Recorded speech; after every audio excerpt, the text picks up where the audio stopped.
Live! Turkey Cock Mountain. Here I am at American Times World Headquarters and World Headquarters of the Dixie Line Connection. It is 8:26 a.m., July 5th. This is Fatv. We are live. What's going on? Sean from Jersey. Happy late 4th, buddy. Yeah, I was a little tied up. Keith D. On. How's everybody doing this morning? Let's talk some Bulldogs. Happy Independence Day, fella.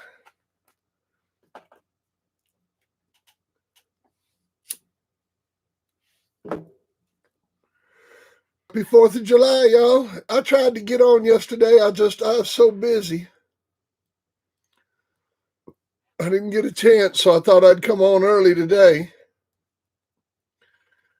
Say happy 4th of July.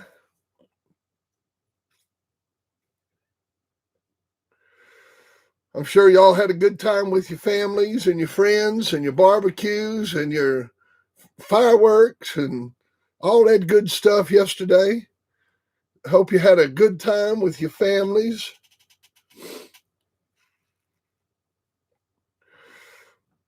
Had you a good time, ate some good food off that barbecue grill.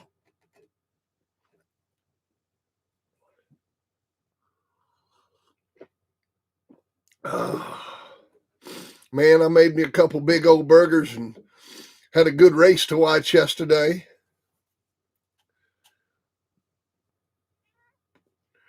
I played with my dogs.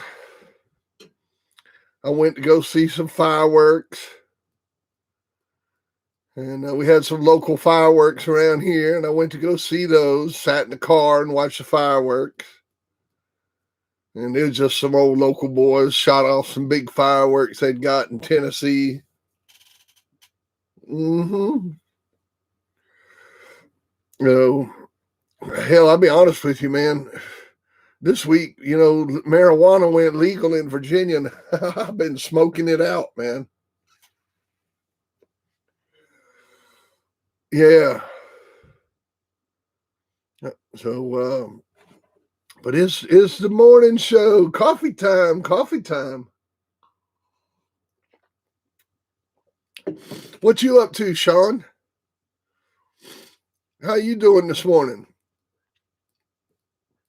Sean from Jersey, Keith D, Drew. How's everybody doing this morning? Y'all taking care of them babies now. I hope you loving on them babies, because that's what I spent half my day doing yesterday. Wake and bake. All right, since you insist, I will. Since you tell me to do it, I'll do it. I got the big bong right here. I got my bong right here. Wake and bake. Wake and bake, baby.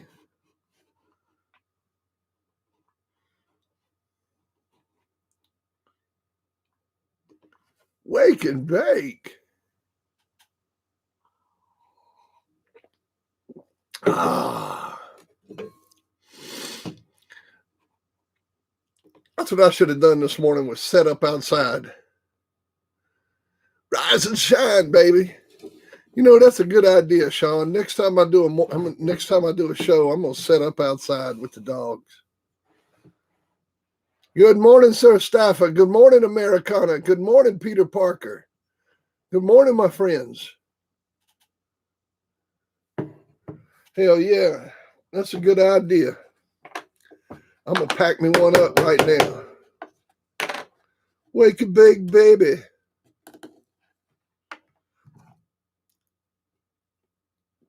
I love living in Virginia. Virginia's so wonderful. Excuse me while I bong hit.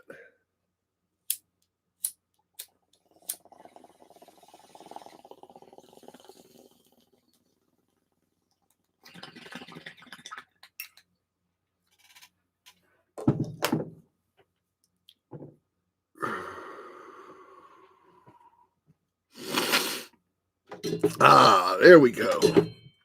Much better, much better. Better than that damn cigarette.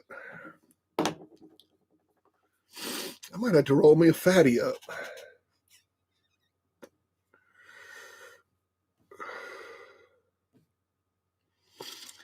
Nice, Sir Staffa. Nice.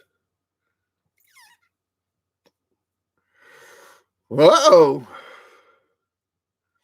There you go. There you go. Wake it on up. Wake it on up. Well, some of y'all missed the collar auction the other night. We auctioned off that collar, and that collar went for $400 for Floyd. But I got good news. I got good news about the collar. There might be two more. Or there might be one more for auction. So there still might be one more Floyd Boudreaux collar. Floyd's talking about digging up one more. And we talking about getting some old collars from Floyd's. And hey, JK, I talked to Carlos. We talking about getting some old collars from Floyd's, getting some old swivels and some hardware. Like getting some old swivels and some old collars from Floyd's, like some used collars at Floyd's. And auctioning off some used collars from Floyd Boudreaux's. So we're going to have another load of stuff from Floyd's to auction off here in the next week or two. Yeah, man. And I'm still working on getting Floyd on here to interview. Dre Love. Dre Love, thank you for coming online, man. Thank you. I'll bet you love on them greyhounds just like we love on these bulldogs.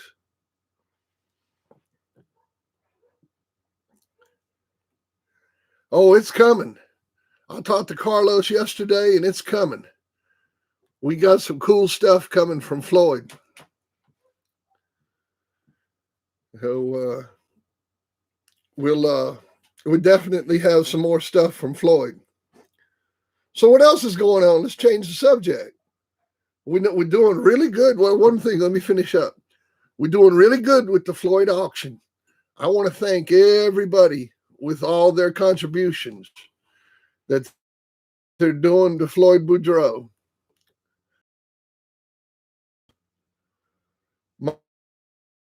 My deepest appreciation to all that have done. Excuse me. The project is underway. The contractor is about to get some money, and the job is about to start. So right now, Floyd needs money. And so please, Dre Love, donate.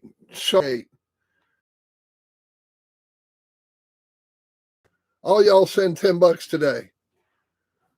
Say hey to Floyd.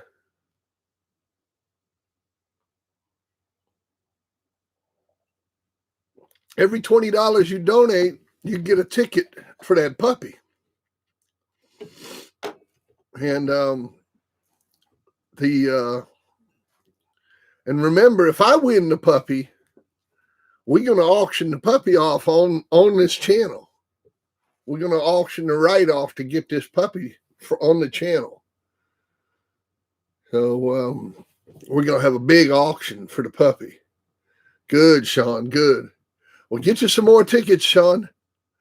Robert Hunter, how you doing, man? Robert, send Floyd $10. Send Floyd $10 and be part of history, man. Remember, it makes you part of history when you send Floyd that money. You know, Man, it's like being friends with Ty Cobb.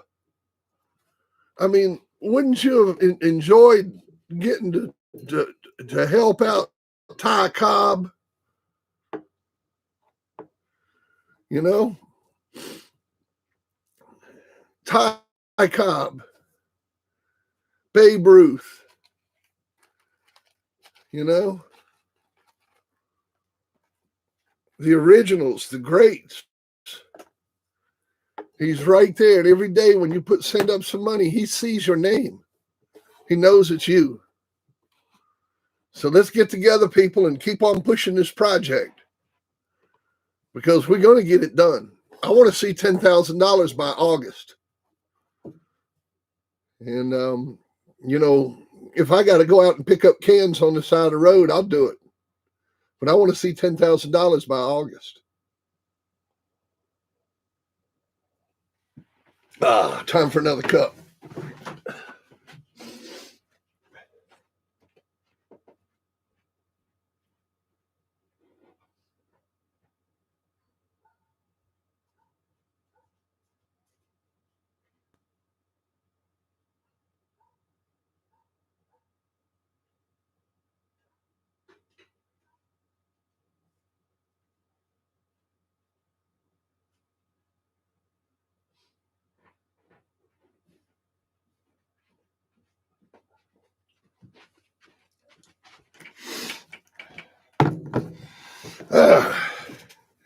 Alrighty, let's change the subject.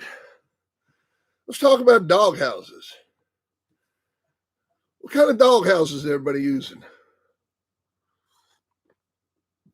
And who lives within a couple 100 miles of me that wants to build a couple of them? I'm willing to drive about 4 hours to pick up some nice dog house. Somebody wants to build me some. Or if they want to bring them to me. Got anybody out there building dog houses? I need a couple dog houses. What kind of dog houses y'all using?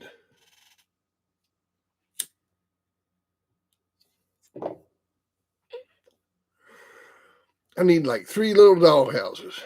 Nothing special. You know, but somebody wanted to meet Fat Bill and bring him 3 dog houses is a good opportunity.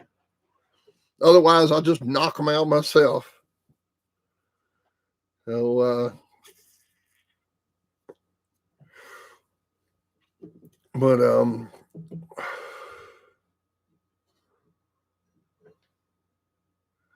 oh yeah, that's a nice one. Flip top box with a barrel inside works good.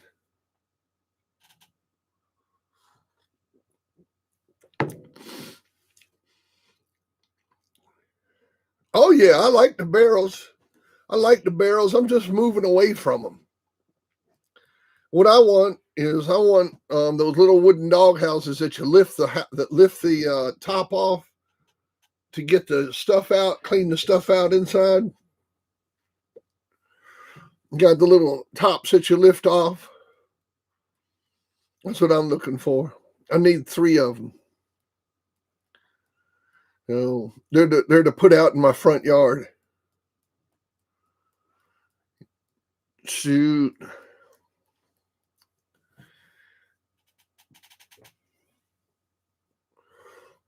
Shoot, I'll pay you gas. Come on. Hook me up. We'll have a good time, man. I'll cook on the grill. We'll have fun. Think about it. Okay. Well, at least I got someone thinking about it. On to the next subject. How about fireworks? Any of y'all shoot off any good fireworks last night? Anybody shoot off any killer fireworks? Man, these boys out here were shooting off some pretty big stuff. I've seen some big fireworks go off for just like locals shooting off fireworks. I mean, some of that stuff had a good thud to it when it was coming out of the canister. It'd be like, boom, boom. I mean, you could tell they were some big mortars they were shooting off. You know, How about you guys? Anybody have any fun with fireworks last night? I don't fuck with them because they scare my dogs. My dogs don't like fireworks. I don't have a gun. See, I don't shoot. So there's no shooting going on around my place. I hadn't had a weapon since 2000, September 2000's last time I had a weapon. So, and nobody comes up here and shoots. So there's never any bang bang going on at my place. So when they start having all these fireworks and shit, scares the fuck out of my. Well, it doesn't scare them. They just start barking like hell.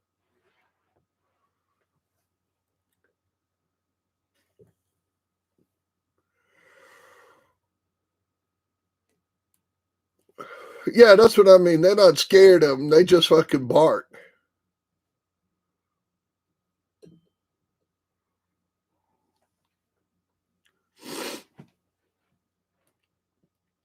Did they shoot them at each other, Drew?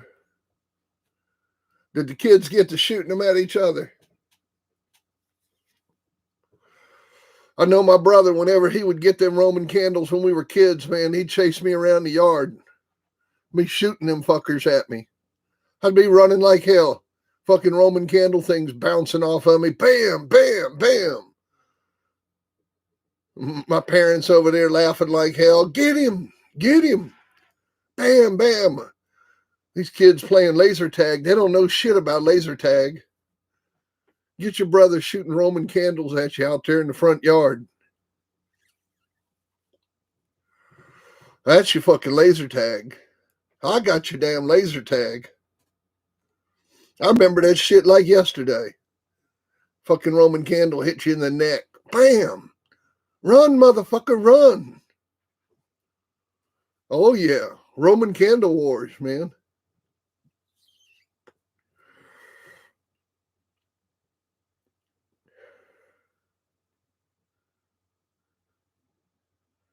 Shit, are you all right? Run over there and keep shooting him.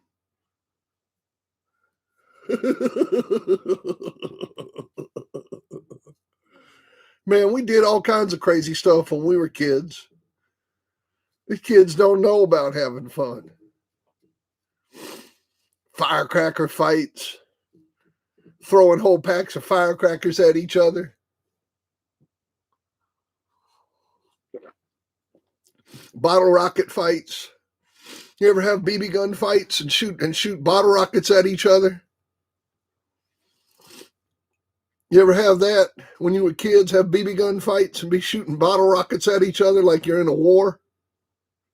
Yeah, BB gun wars, man, and be shooting bottle rockets at each other.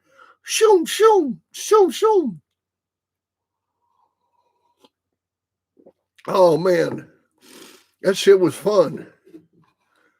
I used to love me a BB gun war. Bing, bing, bing. Always aim for the eyes. You can win that way. Shoot him in the head.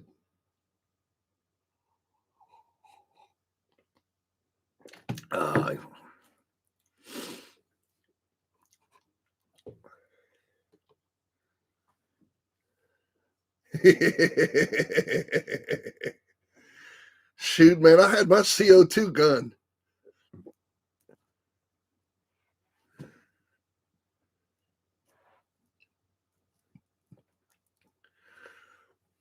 Sean was born in 82. Oh, you still 40 years old.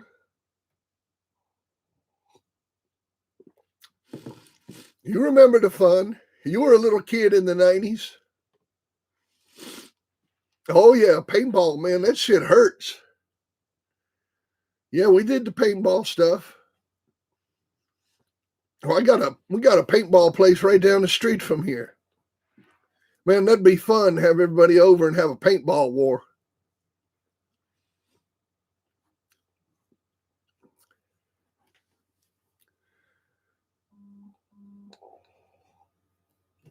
That'd be cool to have a duel with paintball guns.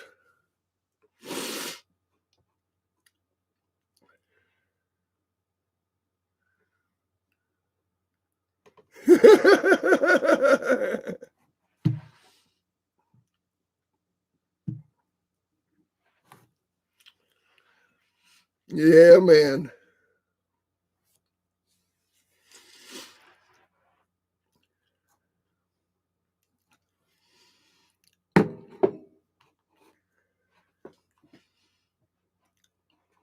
The 90s were great, man. They were like the roaring 20s. The 90s were the shit. We had a great time. My new book's all about the 90s.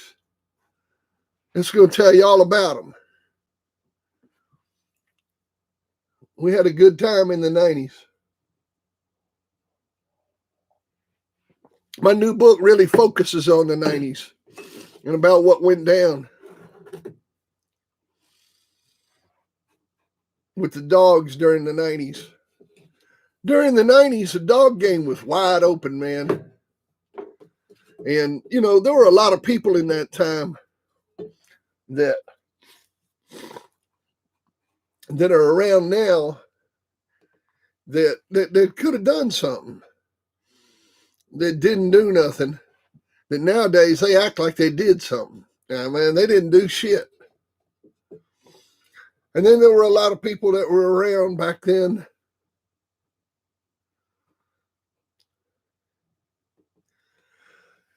You know, I would say that the 80s,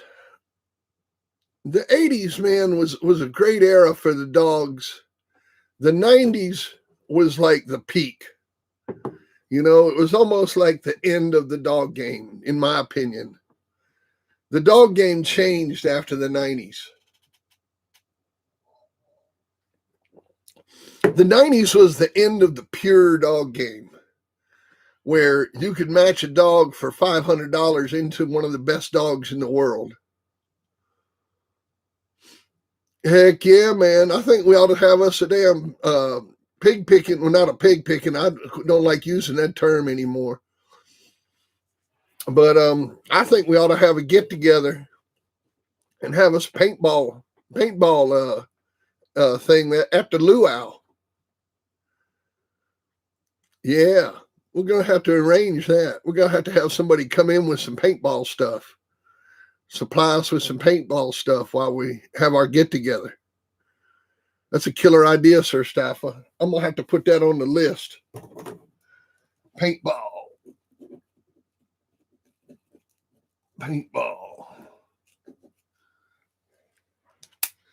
I got it. Bolero!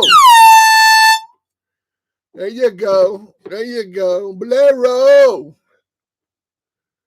Bolero, my baby. I miss my little baby. I miss hugging on her and loving on her and sleeping with her. I'd hold her like a teddy bear at night. Yeah, man, paintball duels. I like that idea. That's cool, man. Just like old street fights. Like they would do gunfights in the street. 10 paces, turn around, fire. That shit would be badass, man. I like that idea. That shit would be fun. And do it like you said, tournament style till we get down to the last two. Man, that'd be the shit right there.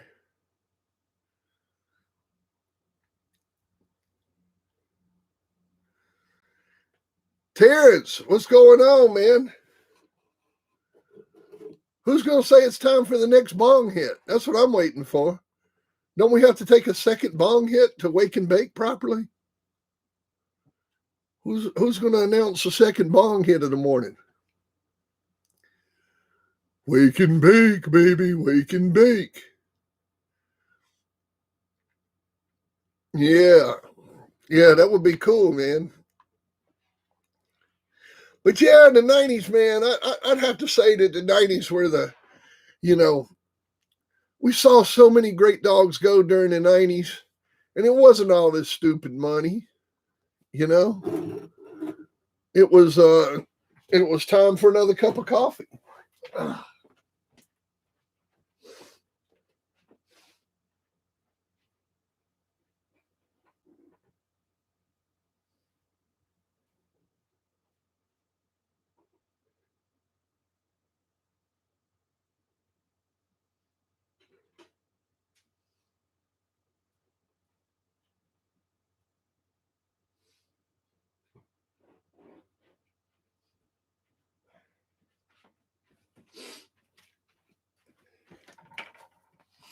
I mean, I know for a fact that Grand Champion Virgil, none of his matches were for more than $5,000 set up.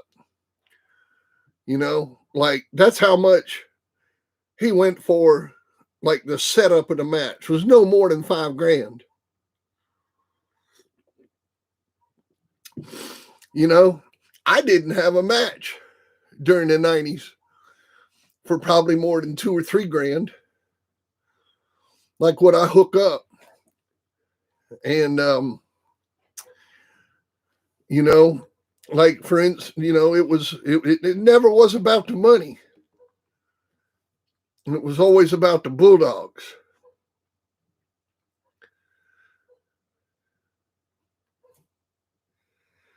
So, you know, the 90s was the end of the era where it was about trying to find the good dogs than it was about making money. I mean, these people nowadays, from what I hear, will bet more on a weekend than we need to help Floyd.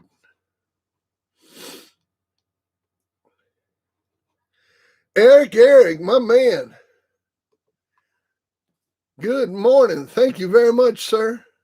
Man, I'm going to tell you what. If everybody else would do like Eric, man, my world would be a whole lot better. Thank you, Eric. God bless you, man. Morning there, Clint Caps. Good morning, Victor. Y'all hit that super chat like Eric. Eric supports this chat. If it wasn't for Eric, hell, I might not even be here. Oh, you're a good dude, man. You're a good dude, Eric. Top shelf. Good morning to you, Victor. Yeah, man, I mean, I'll give you an example. I mean, like, you know, Grand Champion Beau, when he went in, James Crenshaw. Every time I matched into James Crenshaw, it'd be for like $1,000, $2,000. Don Brote, $1,000, $2,000. You know, when I did Huckleberry into Latin Boys Champion Slick, that match was for $2,000. We won Best in Show. And we won Best in Show over Virgil.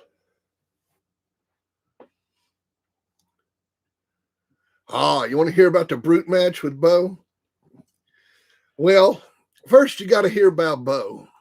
You know, Beau was indestructible. I mean, he was an ace. And everybody knew it.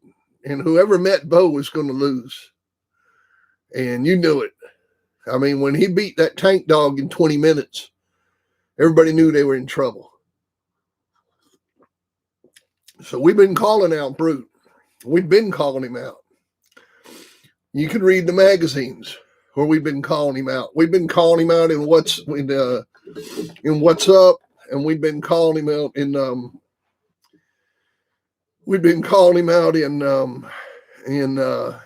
magazine, in the show news section. So anyhow, we got Beau open, and so we're calling Brute out, and Crenshaw says, "Yeah, I'll take the match, but that fat bastard can't come." George Long didn't want me back at his place after I'd matched there last time. I had matched there a year earlier and got pissed off at everybody And I had dumped their little concession stand over, and I cussed everybody out because there was only supposed to be 8 people there, and they had like 100 when I went into Don Brote. And I beat them, but I was a real asshole while I was up there beating them. So anyhow, he thinks he's going to get out of doing it because I'm not allowed to go. Well, Jeff Denny that owns Beau, says, well, I'm not going to do it if Bill can't go. So I have to convince Jeff to do it without me. So he finally admits that he'll do it without me. So now I got Jeff and TVK working Beau to go into Brute. The match is set up. So they go up there and they match into Brute. And TVK handles the dog. He handles Beau. And they let Beau go into Brute. And Crenshaw's handling Brute. Yeah. And Crenshaw's handling Brute. And they let him go. And for the first 15 minutes, they both on the head. They on the head, they on the head, they on the head. And then just like in the Bama match, at about 15 minutes, Brute tries to come off the head and go to the body. And when he did, to me, that's a Kerr move. When you got 2 dogs on the head, and then one of them tries to go from the head to the body, whoever tries to go to the head to the body first, man, usually that dog's going to quit. And Brute did it. Head to the body, and he couldn't get there. And he got himself in a worse position on the head. And Beau just stayed on the head and just worked that head and worked that head and worked that head. And they got a turn on Brute. They got a handle at 45 minutes. Brute to go. Brute scratch once. Got another handle, Beau to go. Beau buried him. Got another handle at 55 minutes. And Brute stood the line.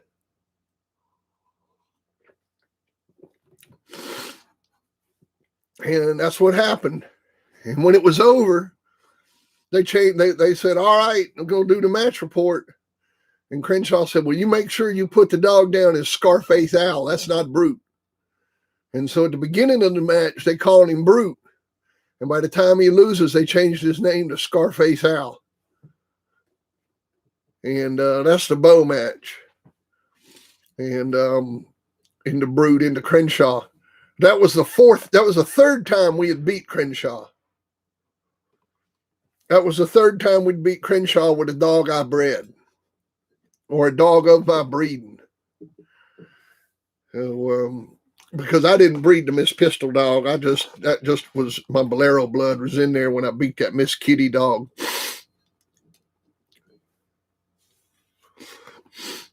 No, we never got matched into hardcore. We called weights with them and stuff, but they never picked up any of our weights. Never did go into hardcore.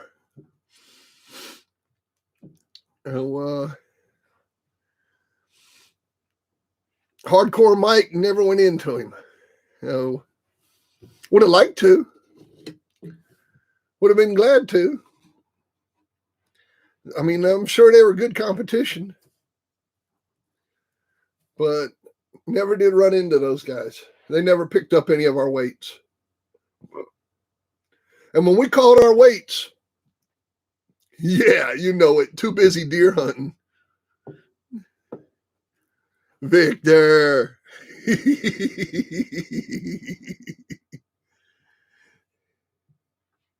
Yeah, I don't know, man. You'd have to ask Victor about it. Victor knows the deal. Like I said, when weights back in the 80s and 90s, I'd call, say, Harry Hargroves, or I'd call Lester Hughes, or I'd call Barney Fife, or, I'd call one of the big guns, right? Nah, never seen hardcore. I never seen them match a dog, and I never seen any of his champions go. Never seen him. Never seen Hardcore Mike match a dog.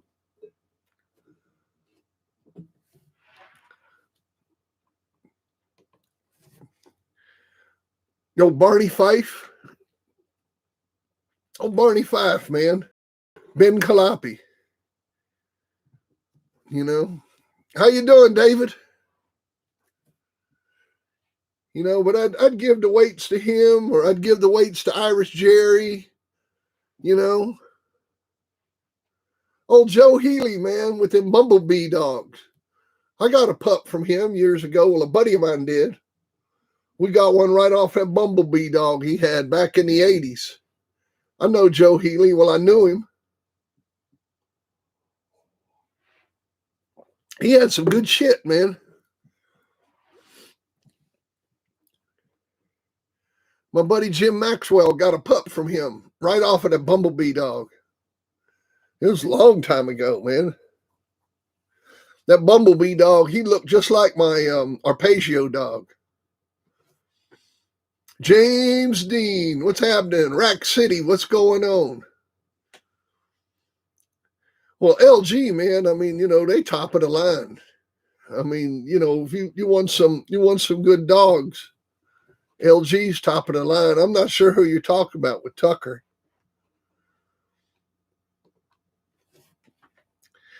But yeah, man, and then the shows, you know, the shows that were put on in the 90s.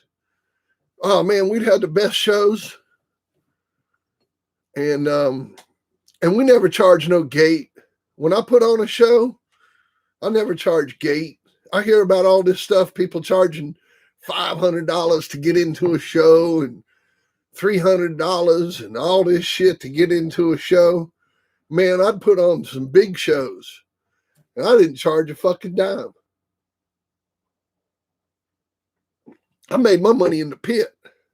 I didn't have to charge the crowd no money. I took their money the old-fashioned way. Yeah, Ben Kenobi, that's it. Now, Ben Calapi.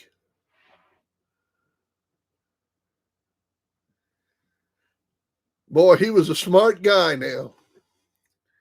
I tell you what, if y'all didn't get to meet him, any of y'all that never got to meet Barney Fife, boy, he was a smart guy. I mean, he really did. William Torres, good morning, William.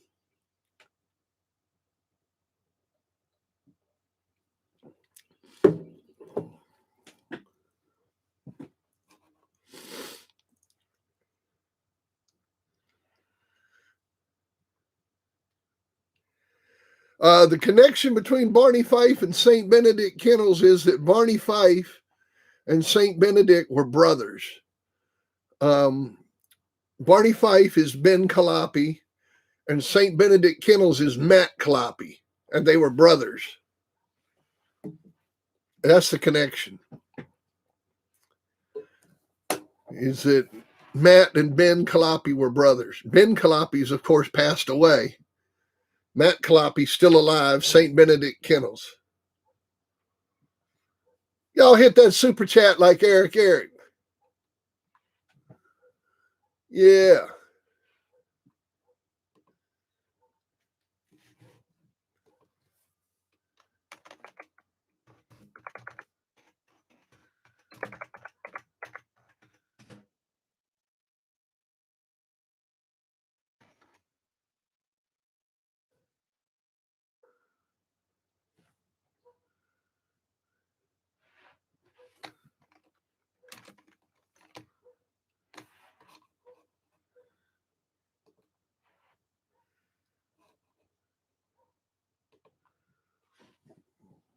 Oh, man, he was a genius. He knew more about bulldogs than anybody I ever met. Aftercare, before care. Jerry Wiley and Dead Serious Kennels. I handled against Jerry Wiley when I went into him.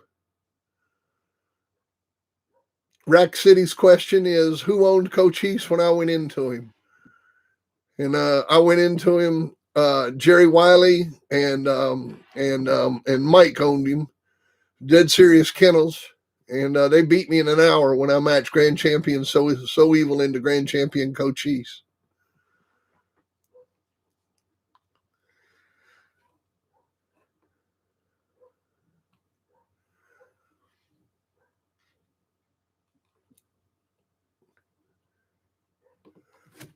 Boy, I'll tell you what, that Cochise dog was something else.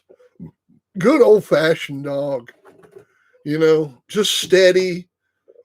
Nothing fancy. He didn't do nothing fancy. He's just a steady, true bulldog.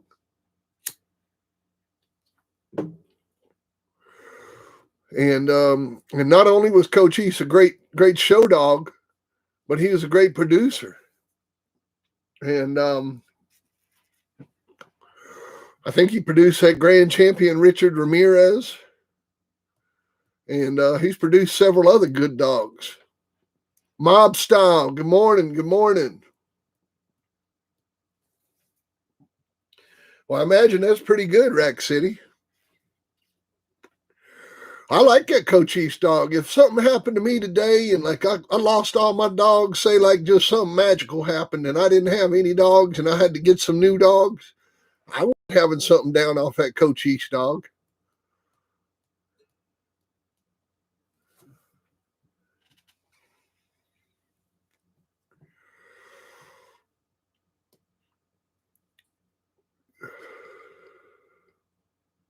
Yeah, I wouldn't mind having something down off Cochise at all. Those are bulldogs right there. Who's the Dak dog, Peter Parker?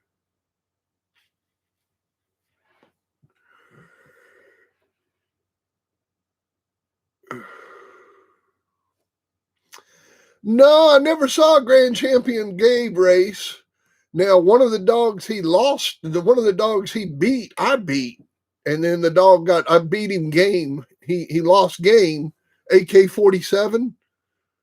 If you look on Gabe's match record, you'll see he beat a dog named AK-47. And I beat that dog. And then he was sold afterwards, and then Grand Champion Gabe beat him also. Oh, okay, DSK. I got you. All right, one more cup of coffee. Oh.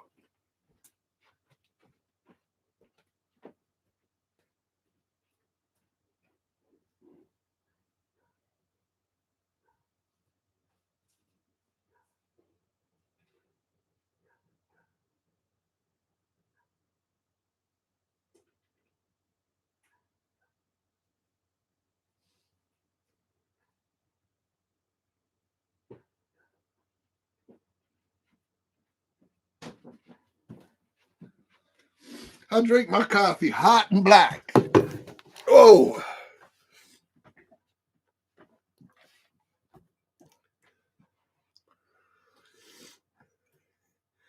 Yeah, man, I drink my coffee hot and black like my next wife is going to be. Hot and black. I'll find me a sister. Somebody keep me straight. Yeah. But sorry I didn't get online yesterday. I was busy working on my book.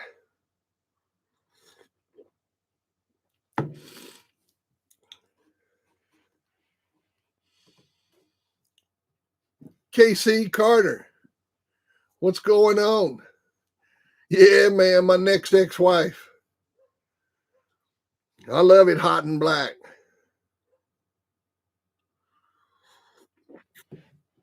Ah. Shoot, the next one ought to be able to make it to the end. Hopefully the next one makes it all the way to the end, huh? She could have my fortune. You know, I keep telling these women, if you'll stick around, then you can breed my dogs after I'm dead and make you a fortune. You can do like Miss LaPasse did when JR died. Miss LaPasse, boy, she lived good selling JR's dogs. I can get me a honey in here to take care of me till I croak. Then she can just breed my dogs and sell puppies and make a living.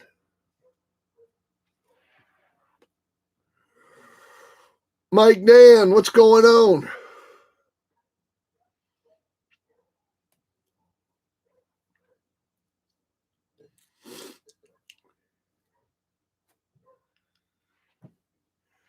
Hell yeah. That's what I'm talking about, Drew.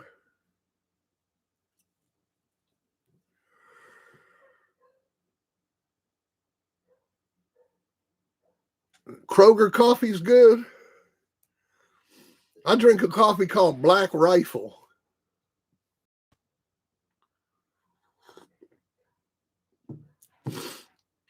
Yeah, I drink a coffee called Black Rifle.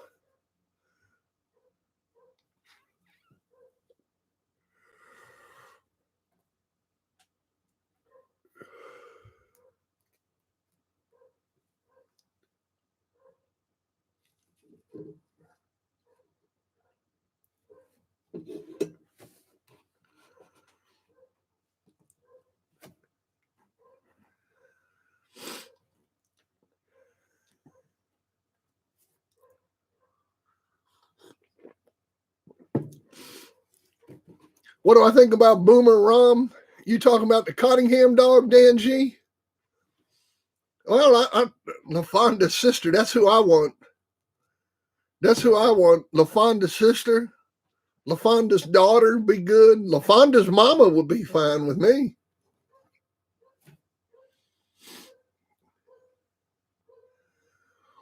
Well, I like that Boomer dog. That Boomer dog's a producer, man. David, what's going on, man? I'm looking forward to seeing you guys. Yeah, I'm looking forward to seeing you guys, man. We're going to see each other soon here. We're going to be partying. We're going to be waking and baking. Yeah, that Boomer dog was a good dog, man. See, the thing is you can always tell when blood is good because other people are breeding it. Okay? I'll give you a good example. Let's talk about the Ed Crenshaw stuff. Now, Ed Crenshaw cried that his blood was used by Maurice Carver, right? Well, if it was so good, why wasn't it used by nobody else? Why didn't the blood produce like Pistol Pete and Boomerang and LG's dogs and all that stuff? Why didn't people use it? Okay. Now you got Sammy the Arab's Boomer. Here you got Sammy the Arab's Boomer here in this popular time, in this time, people breeding it. I mean, people breeding it everywhere from London to New York to Los Angeles to Hong Kong. They're breeding Sammy the Arab's Boomer. And you know why? Because it's producing. Because it's producing dogs that people like. Now, if the Crenshaw blood had been producing dogs that people like, then they'd still be around. Just like the Boudreaux Eli blood is still around, just like the Bolio blood is still around, just like the Boomerang blood is still around, just like the Butcher Boy blood is still around through LG, because it produced, because it made dogs that people like. So when these people talk about these bloodlines that aren't around anymore and how they were good and this and that, well, the reason they're not around anymore is because they're no good.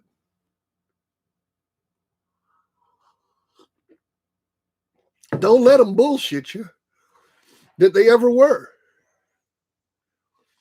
Because if they were, people would have been breeding them.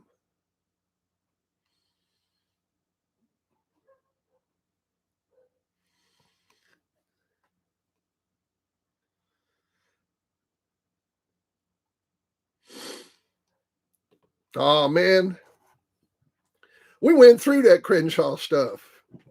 We bred it through Phil Dibble, who had it directly from that all that white blood, and we crossed it into our stuff, and nothing special. I mean, I could show you lots of crosses we made with the Dibble. Hang on a second.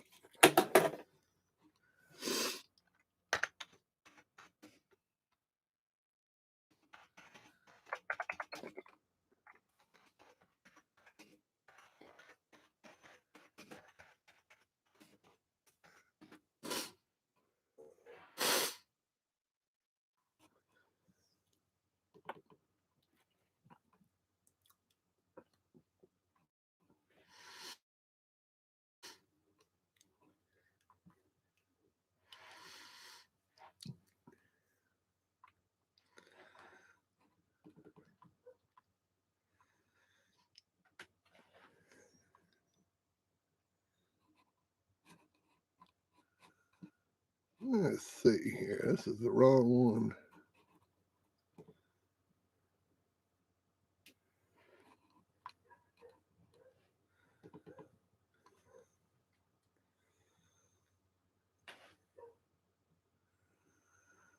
Let's see here.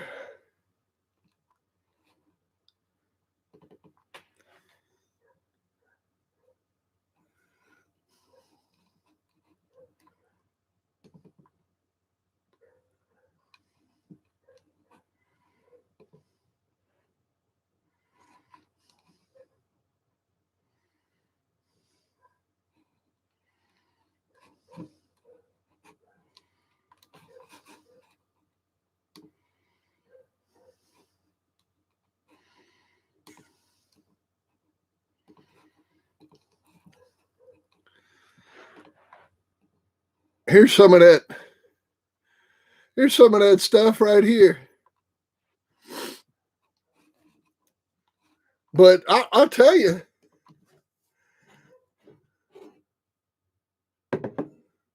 yeah, I don't believe that shit. I don't believe that shit.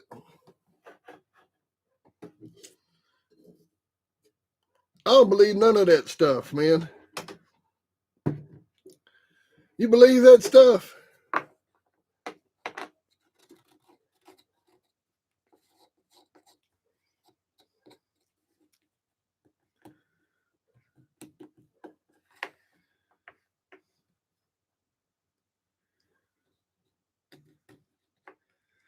Hold on a second. You lost me. What about Keith Locke? Back up. Back up. Back up.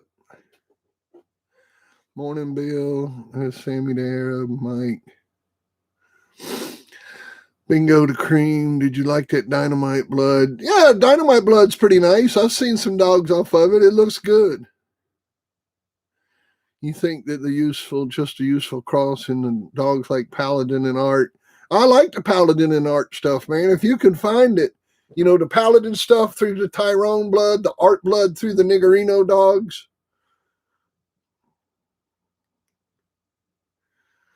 You know, that's just crazy to say that Stompanato was off of Ed Crenshaw's dogs. You know, that's like to say that Frisco wasn't off a Chinaman.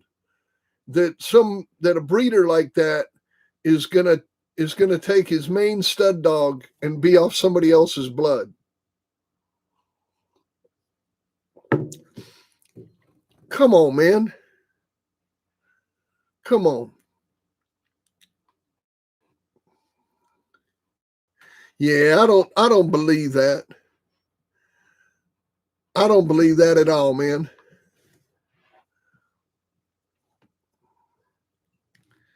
Yeah, I don't believe that. Why would Carver have as his best stud dog a dog he didn't breed? I don't believe it. Oh, Grand Champion IBM, my friend Malik. I know that dog. I've seen him go. He was a good dog, man. Yeah, I've seen that Grand Champion IBM. That was a bad motor scooter right there.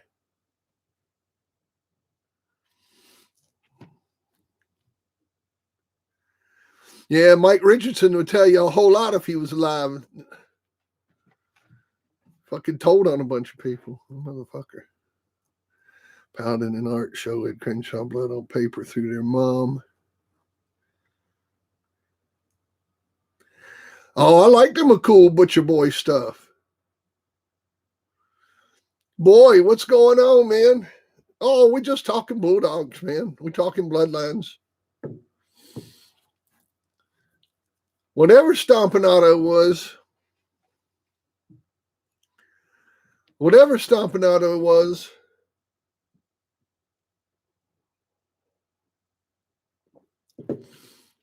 say you got some of that IBM blood.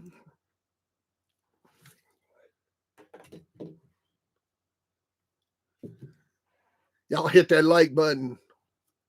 Hit that like button. Say you got some of that IBM stuff. Yeah. I like that IBM. Like. Hit the like button. Hit the like button, you damn trolls. Come on now. Hit the like button. I'm going to quit talking.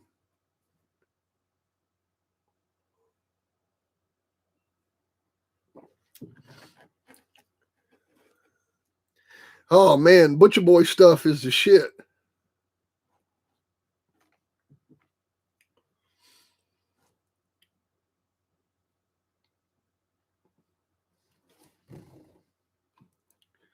Good job hitting the like button. Y'all doing a good job. Keep on hitting that like button. I'm real proud of you.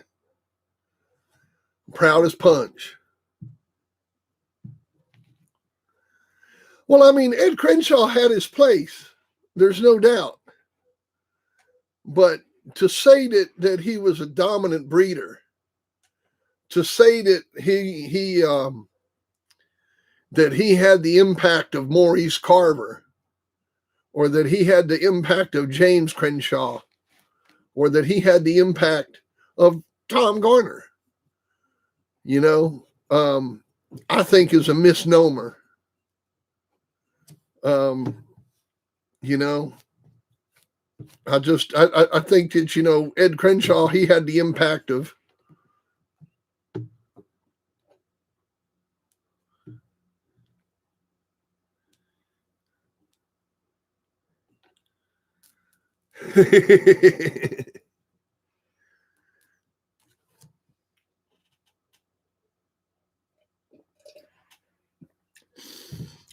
But what I'm saying is Carver is not going to keep a dog.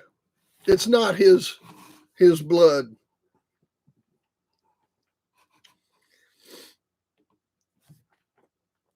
And then Pat Carver, when she left Maurice, she took Stompanato and used Stompanato as her stud dog.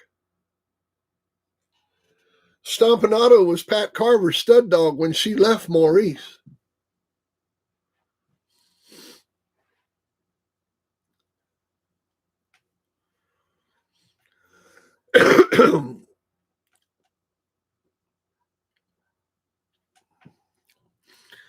Isn't it John Pope, not John Popel?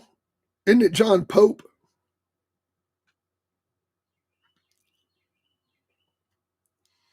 Popel? I thought it was Pope.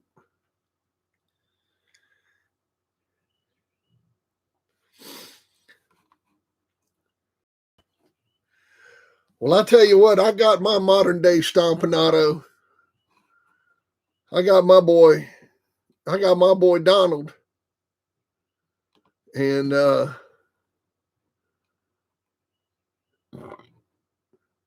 he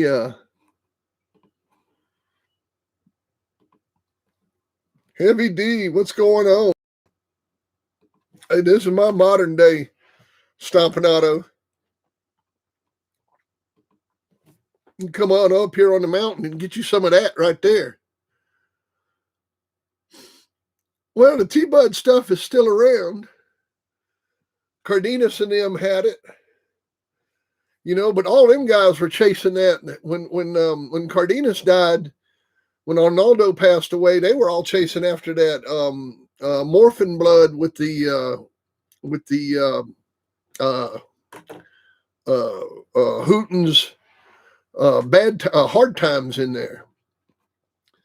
So a lot of that Cardenas stuff had gotten crossed into the hard times blood, but it's still around. It's still around.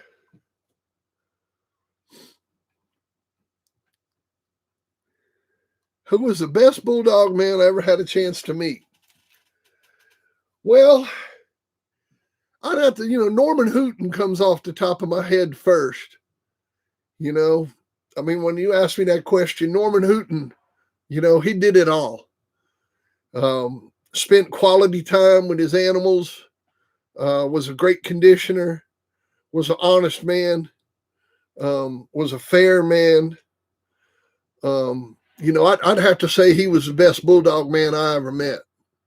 And of course, he was like a father to me. He he was, he called me every day. I talked to him just a couple days before he died. I might have talked to him the day before he died, but I talked to Norman almost every day. And I'd have to say that he was the best dog man I ever met.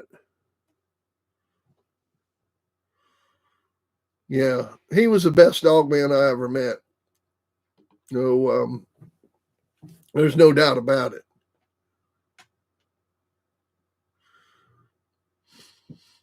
Oh, Lordy mighty. Well, I sure do appreciate that. I don't know if that's, you probably just need to get out more, David. Stuart Cochise. You know what? That name rings a bell. That name rings a bell, man. Like I did meet him at one time. Oh, I like that Voiles Little John stuff, man. Yeah. John Wilkins, what's going on, man? Donavio, my man. What's going on?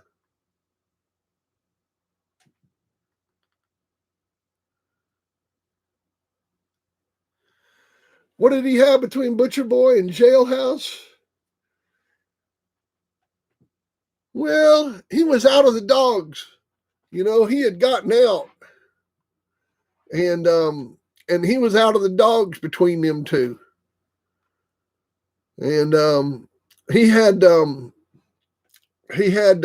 Jailhouse, he had her father, not her father, but he had the Cool Hand Luke dog for Jailhouse. And but before Cool Hand Luke was the first dog he got. And he had been getting dogs from Bobby Hall. And I'm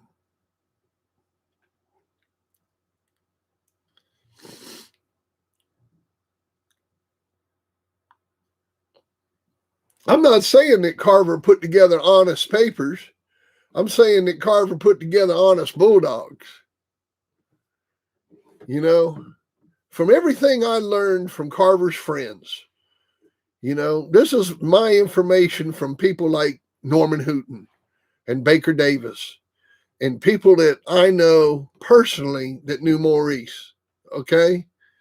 If you were friends with Maurice, if you were buddies with him, if you were somebody like Ronnie Hyde, if you were somebody like James Crenshaw, if you were a real player and you went to go see him, if you're somebody like Irish Jerry, he made sure he sent you good dogs. And you know why?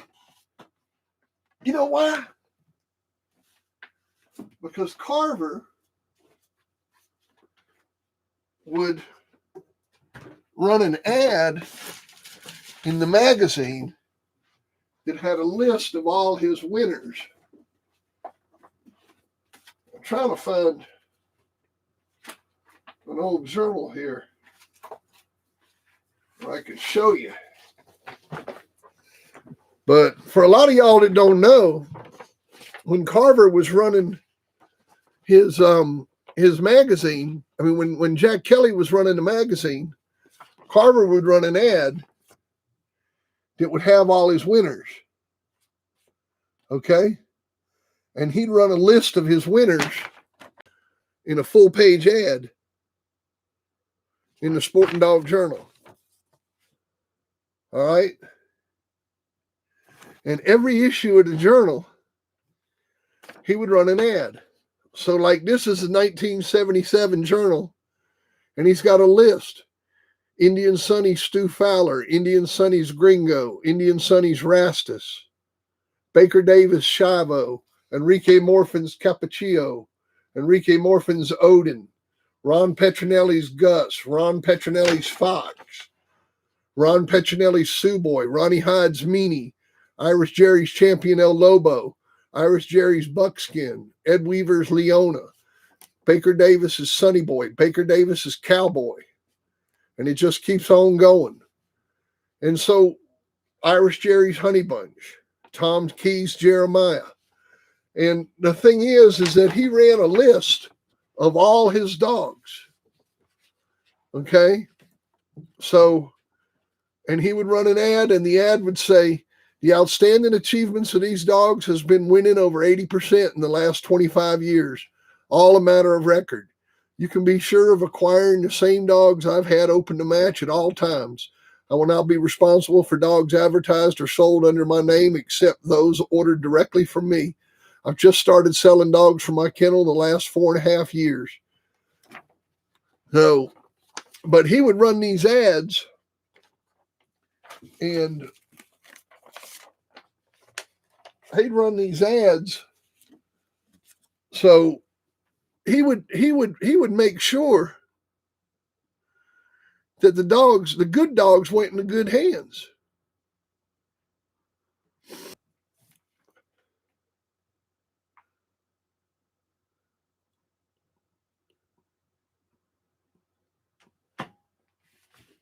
Well, mob style, you know what? Let's talk about that. I'm going to answer Mob Style's question. Have you ever seen a great dog perform the same in a different dog man's hands and vice versa?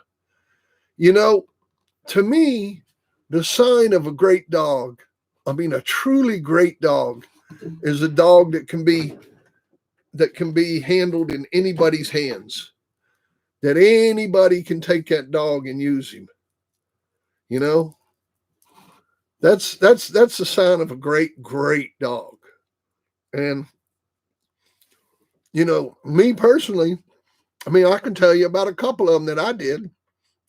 Champion Huckleberry, he was conditioned by, I bred him. Then he was conditioned by his owner for the first one. Then I conditioned him for his second one. And then his owner conditioned him for his third one. Grand Champion Beau, he was conditioned by his owner for his first one. Conditioned by his owner for his second one. I conditioned him for his third one. Russ conditioned him for his fourth one. And his new owner in Malaysia conditioned and handled him for his fifth one. So, a good dog can be handled in anybody's hands. It's all about taking good care of them. Now, have I seen dogs?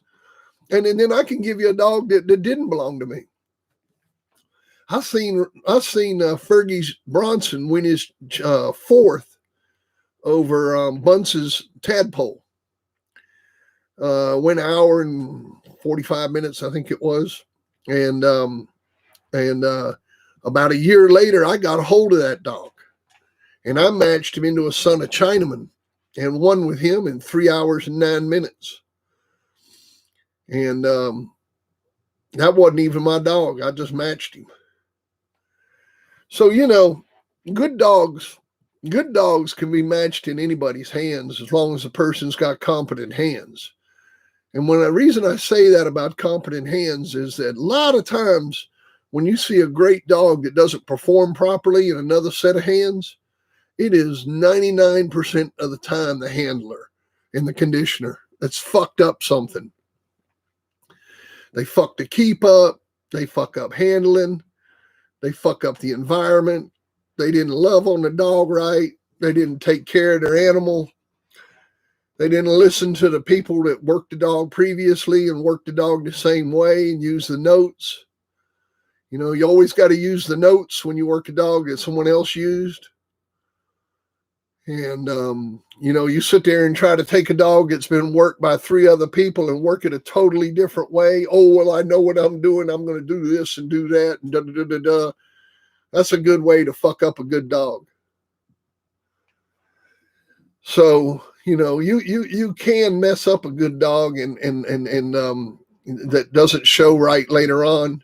But a lot of that's due to the management of the dog, not the dog itself. In other words, just fucking idiots. So, Don't sell your best dog, boys, and you won't have these problems. So, just love on them, man. Keep them. Don't let those idiots get a hold of your dogs.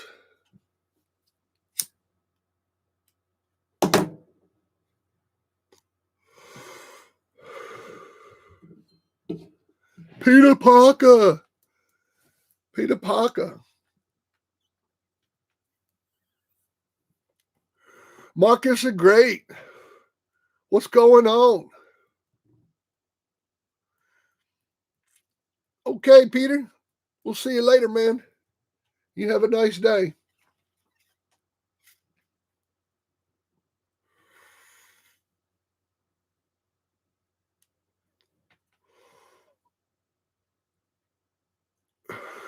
What you gonna give me, Peter? What you gonna give me? Man, you gotta give me something. What you got for me, Peter?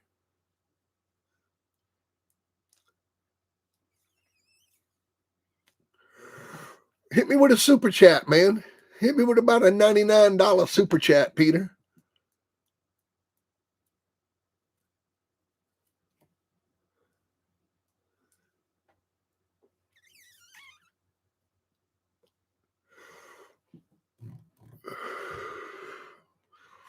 Hit me with about a $99 super chat, Peter, and I'll put one up. I done been working for you, man. It's time for you. I don't work for you. I don't work for nobody.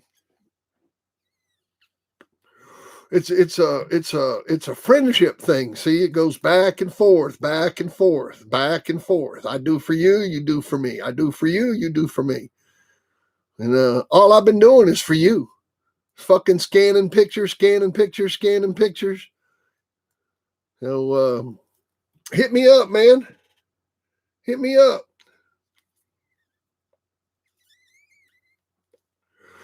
Send me a present from Canada. You got my address.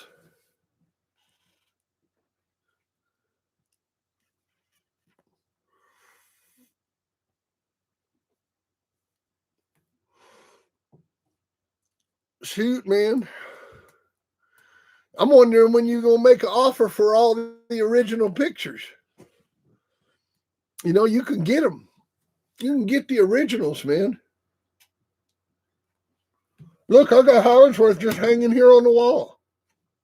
Look, you can get that picture. That's the original picture. You can get that. Yeah, old Peter, man.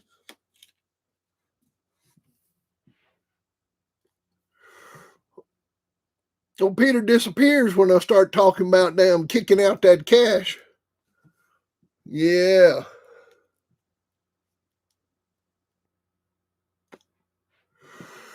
Yeah, you can buy them, man. I'll sell you those pictures. I got scans of them. I don't need them.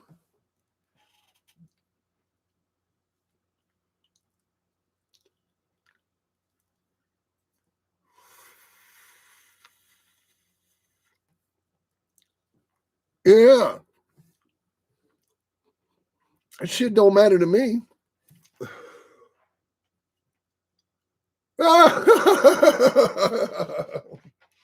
Fuck no. For the original Hollingsworth picture, that motherfucker deader than Lincoln.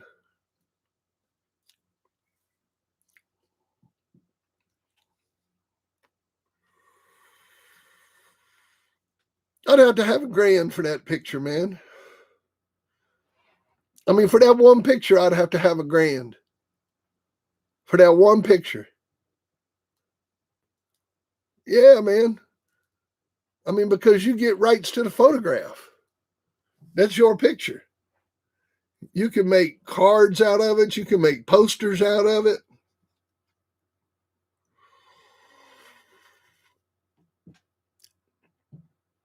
That was a good offer, Clint. I like your offer. I'm going to make a fucking t-shirt with Hollingsworth on it and sell it. Yeah.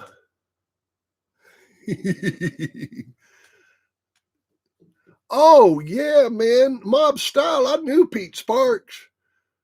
Pete come to the pig picking. He was so funny. He was a funny man. Old Pete Sparks, man, he make you laugh. He come to the pig picking in 91 and never ate a piece of pork. Never ate a piece of pork. Told us we were all going to fucking die from eating all that pork. And he ate a bunch of coleslaw and potato salad and some hush puppies. No, I hadn't seen his new shirt. You got the URL for it?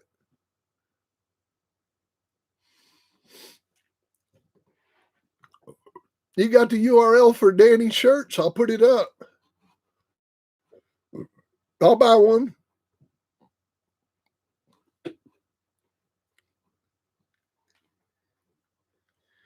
I'll buy a t-shirt.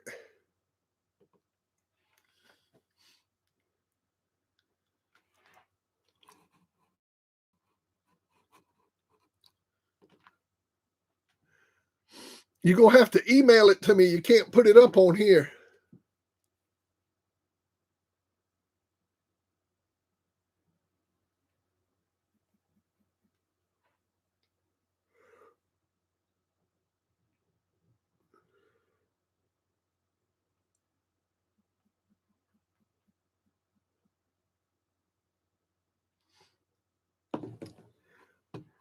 Yeah, you can't put it up on here. You'll have to email it to me or tell me where it's at. And then I'll go to it. Yeah, Burton got a shirt. That's cool, man. We'll sell him out. We'll sell him the fuck out, man. Let me pull my email package up.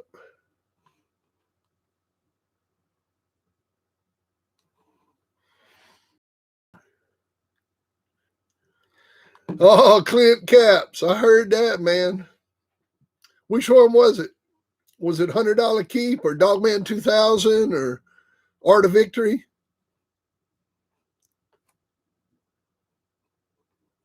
Clint Caps said when he first got started in the dogs, he remembered seeing me on a VHS tape. You know, that was some 90s stuff right there.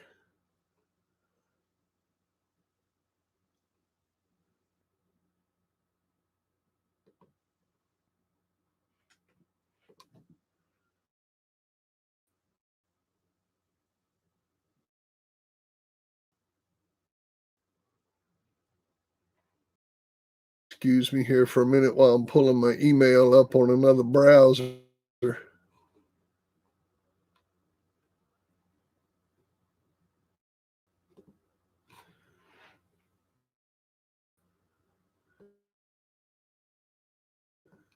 All righty.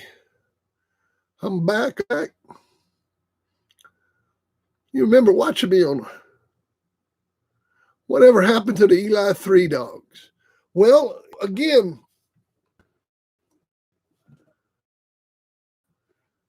and Eli 3 dogs, you're talking about Harris's Eli 3. You know, a lot of cold dogs, a lot of cur dogs. Yeah, Harris's Eli 3 is who you're talking about.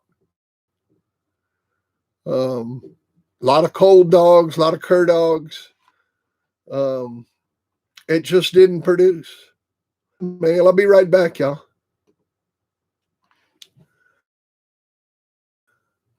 Still waiting for the email package to load. $100 Keep will rock it out. Cheat Red Boy Rascal, good morning. Good morning. How are you today?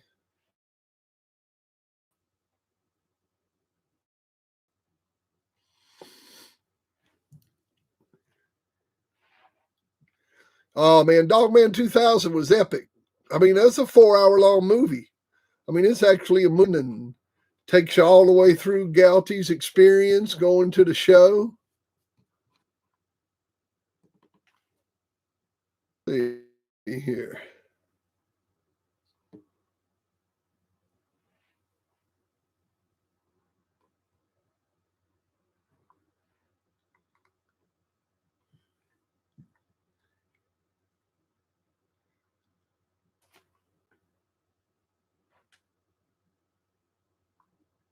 Just waiting for this to load up, and then we'll put it up on here. Yeah, man, I'd love to have me a Danny Burton t-shirt. I'm going to order mine right now. Well, what's he got you feeding, David? When you're looking at the Bob Lim keep, what's he got you feeding, man? You know, I always got confused on Lim's feed, man. I mean, what the hell is he feeding?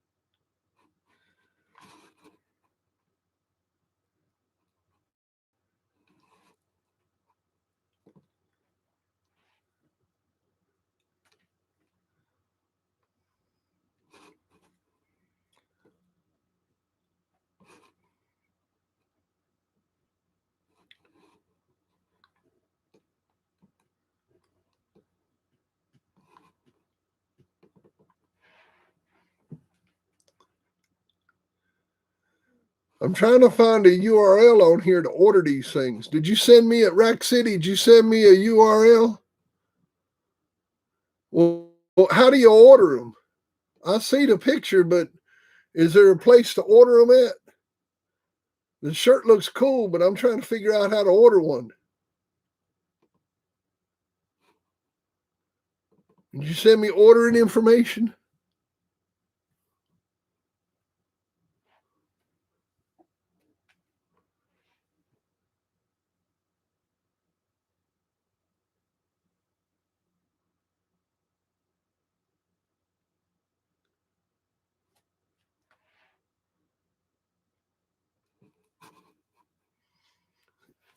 Yeah, I like the shirt, man.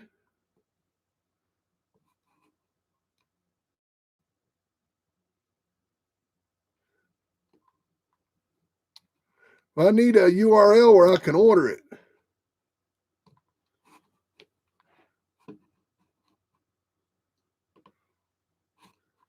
Rack City, do you have somewhere we can order these shirts?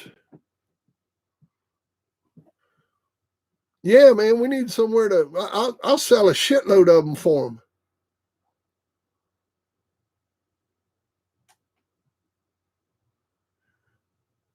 Chismo. Good morning, Chismo. Chismo. Chizomo. Yeah, I like a high fat content in my food, especially when I'm working a dog. You know, you got to have a high fat content. Jeep Red Boy is saying he got into the hounds around 93, and Bill, I would always hear good stuff about your blood. I used always look at you, just like the Floyds and etc. Well, I appreciate that, man. That's very nice. Ah, cool, Rack City. Well, you know what, Rack City, I'll when I get online next time, I'll get online where I can put pictures up. I'll use the other site, and we'll put the pictures of the T-shirt up. And but you tell Danny I'll sell the fuck out of those T-shirts for him. Man, yeah. I mean, I'd probably sell 50 of them for him right here. So tell Danny, give me a link.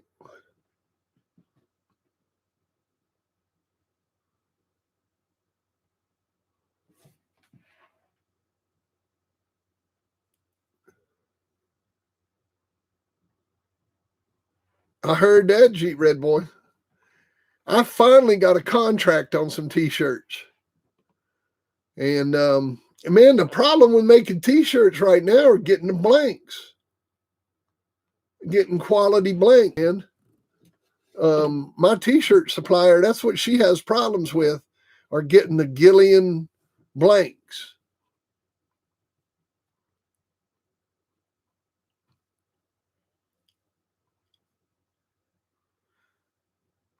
Shoot, yeah, man. let me know. I'll buy a bunch of them from him and just sell them on here. Or if he wants to give me some to auction off, I can auction them off and send him the money. Rack City.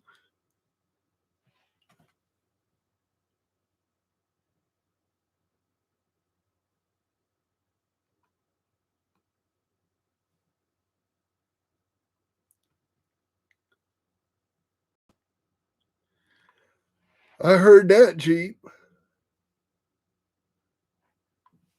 Yeah, that's what I like, the Gillian, man. That's what I'm getting.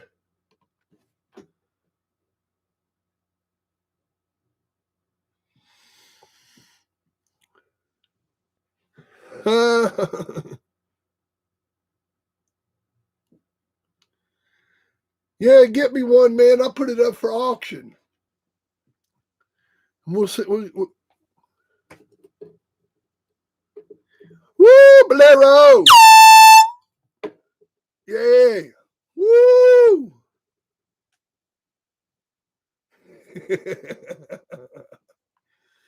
Oh, man. Fat Bill. Bolero! Woo! Hey, as long as they're nice and thick, I don't care. I like a thick shirt, you know?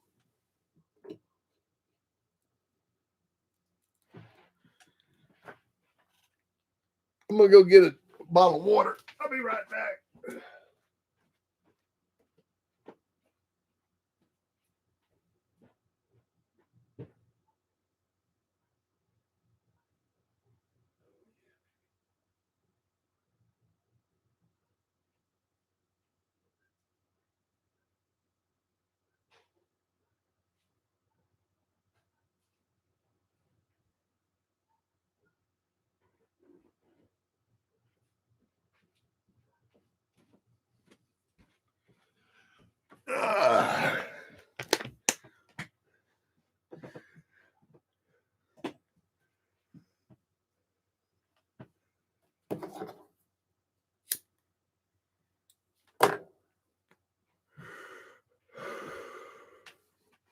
Yeah, I mean, who on here would get him a Danny Burton t-shirt?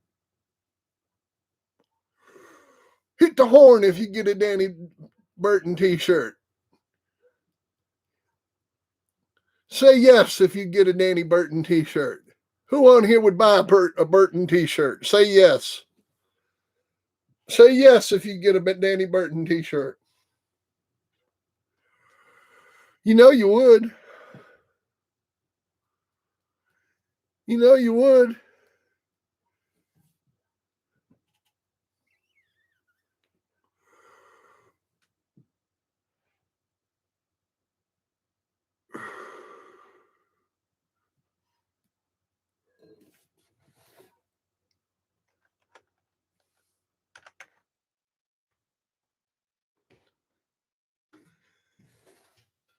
Hey, Joey, you could get a t-shirt with Danny Burton on the back of the, would you get one? Say yes if you would. Say no if you wouldn't.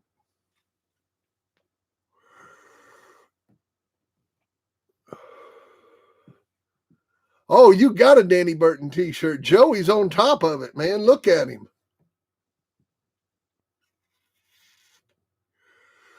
Oh, I know JW will. You know that, David. You could buy him one.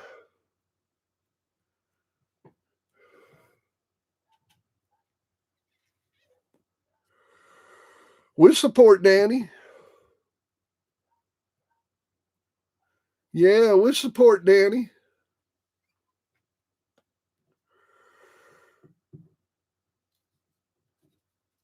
We all for Danny, man. So we ain't forgot about Danny. We love us some Danny Burton.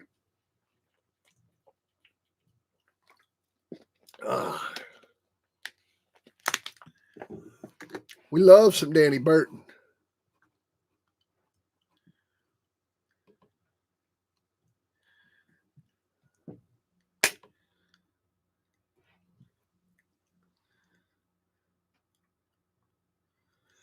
No Johnny Live videos, man. Go. Man, I hate them videos. Go. Go, go, go, go, go. Go, go, go, go, go. Yeah, man, I don't have none of those left.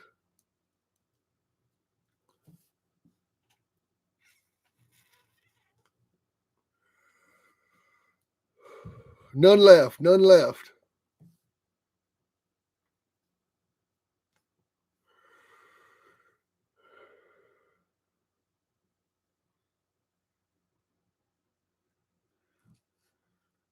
Has been trying to acquire a hound or two from here, is how I got the shirt.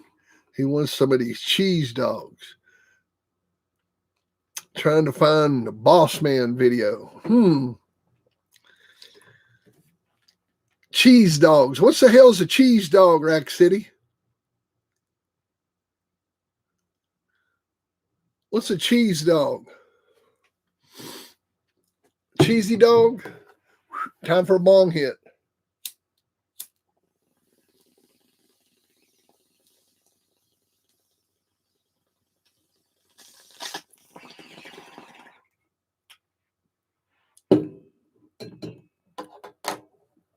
Oh, these Cochise dogs.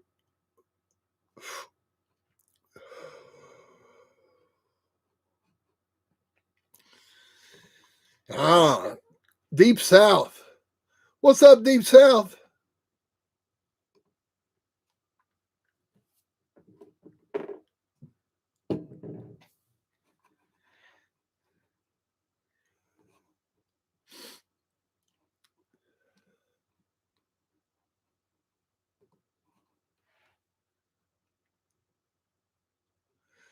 My favorite old book is Bully Son and His Sons, Part 1. I love Bully Son and His Sons, Part 1, man. That is the funniest book. I love Bully Son and His Sons, Part 1. It's a great book. The Armitage book is great. I would have to put the Armitage book in my top 5. Stratton's second book, the little black book that he did with Maud on the front, man, that thing's loaded with bulldogs.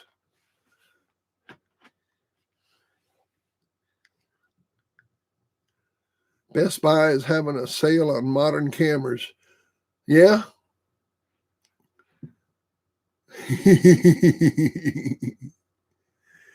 Yeah, the problem with me running a higher definition camera is that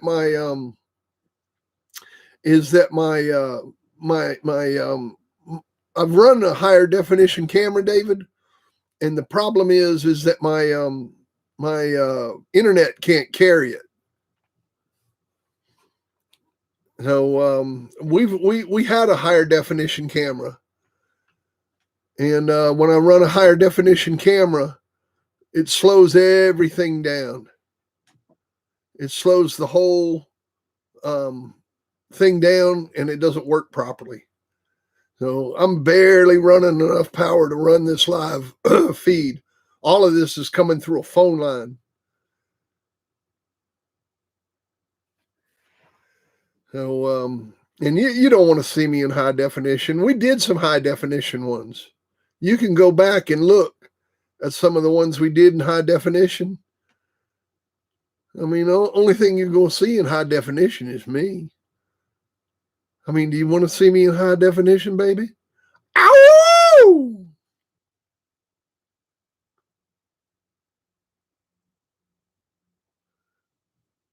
John just acquired 50. Hey, David, do you guys only have one copy of Book of Game Dogs?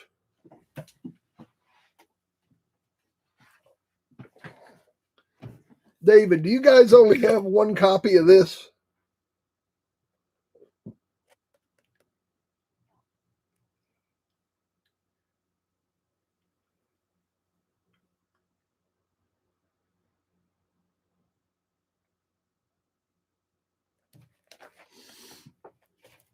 Do you and your brother only have one of that?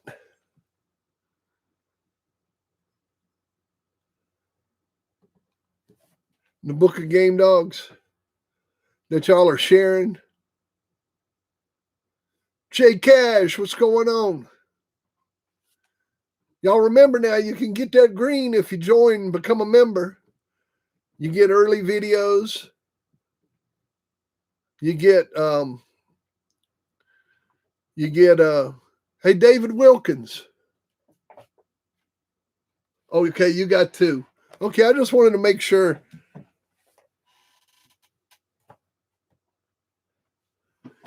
I just want to make sure you had them. That's my favorite book. That's the book, man. That is one of the best dog books, in my opinion. Like, you know, I don't want to be I don't want to be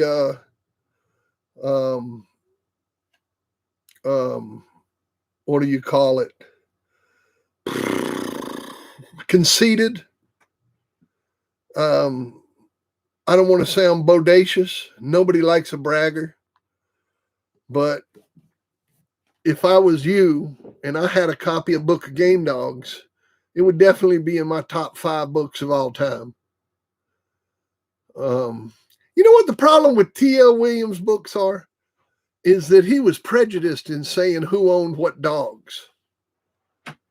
T.L. Williams and I had a personal issue between us.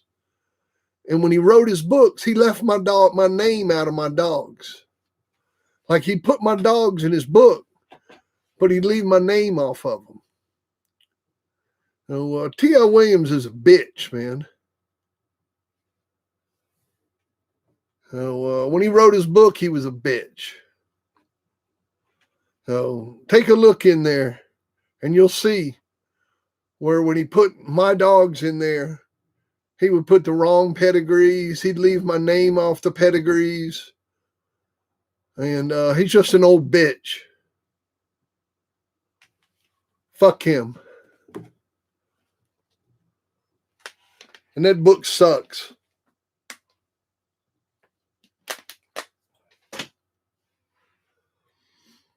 Yeah, I said it.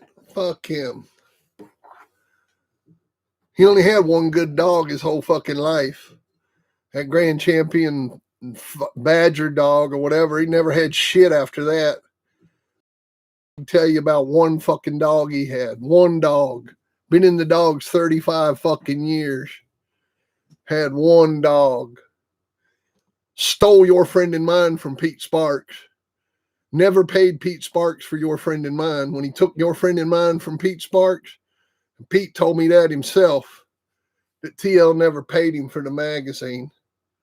He was supposed to pay him X amount of dollars plus X amount of dollars per issue. And then Pete died, never getting his money from T.L. Williams. T.L. Williams advertised in my magazine when he started running Your Friend and Mine.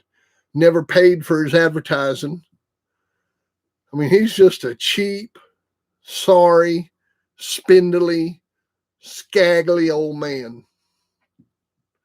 And, but, you know, I do have something for him.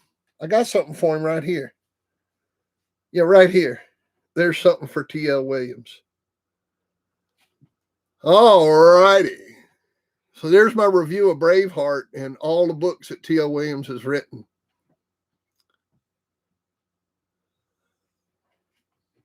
Anything else?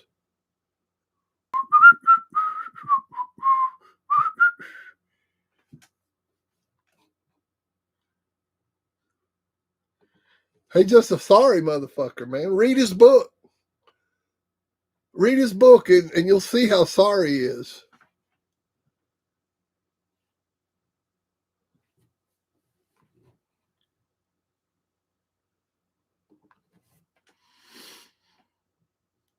Lebo Moreline, what's going on? William, WD, let's talk about something else.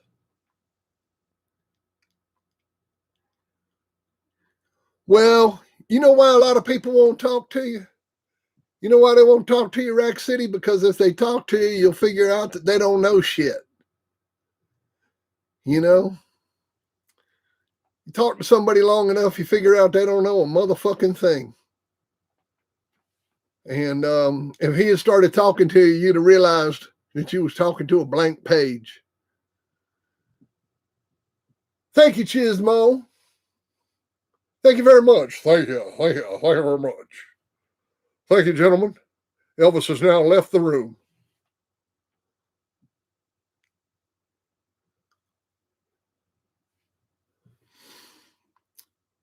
But, hey, let's talk about Panther dogs. Well, I knew Panther, and I knew Panther's, I knew where Panther come from.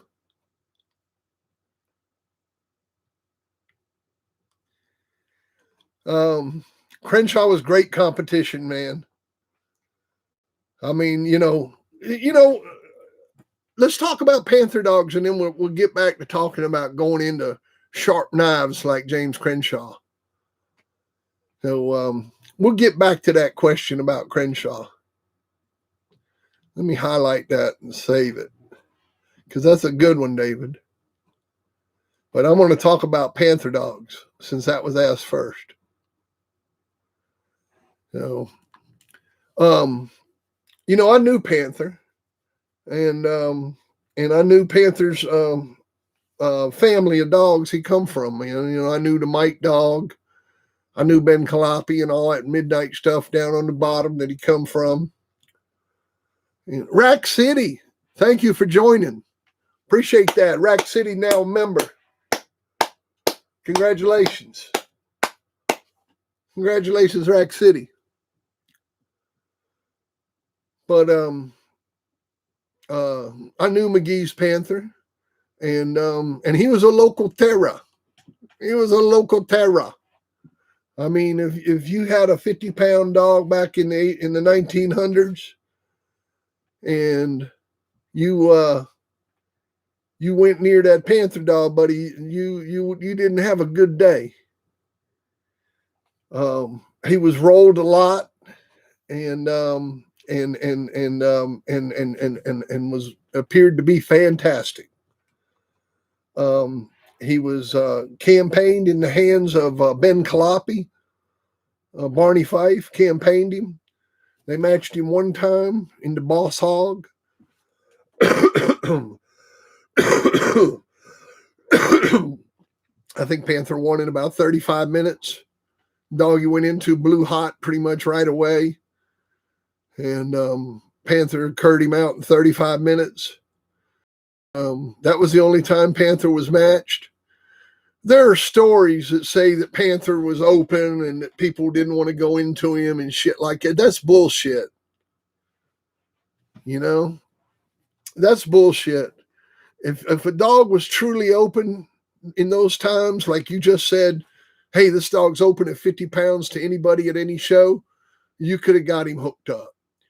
But they had all kinds of conditions to go into Panther. Panther ran hot. Panther had no natural air, none, zero. And Ben wanted to match him in the cold. He wanted to make sure that it was cold when they matched him. And so it had to be cold, it had to be this, it had to be that, blah, blah, blah, blah, blah. And so the dog never got matched again. Now, was he worth breeding to? Hell yeah, he was worth breeding to. His parents were hellacious. His parents were great, great dogs. And Panther himself was a damn good dog. And I bred Bolero to him. And we got two really good dogs out of it. There was a dog named Hungry Man that Rastaman had, that Boone had. And he turned out to be a great game dog that got lost in a kennel accident. And then Matt McGee had the bitch out of the litter. And asked Matt McGee what happened to her. So Matt McGee had the female Bolero. But Matt McGee had the bitch out of the litter. I gave him the female. And then I had a female. And I believe that was the last dog I ever had that died of parvo. My little pup got parvo and died out of Panther and Bolero. And Matt McGee had a female. And like I said, you got to ask him what happened to her, because I never saw her again. And but his bloodline sure got a little bit better after I give him the dog. And he come back breeding to Two Eyes after I give him that dog. He sure likes that Bolero stuff, that's for sure. So I believe he got a lot more Bolero blood in his yard than he says. But that's just my opinion. Bolero! Woo! All righty.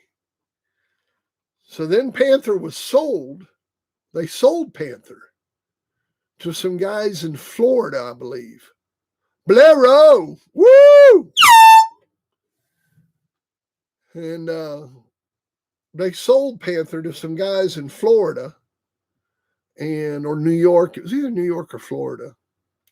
And those guys did a little bit of breeding. But I'd say probably the most productive breeding out of Panther was Panther to Bob Stevens' dog, International Velvet.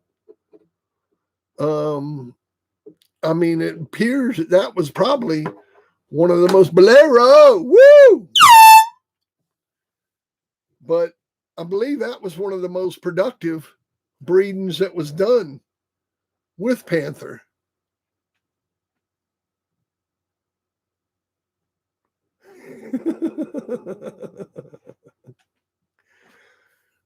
Bolero! Oh, but that was I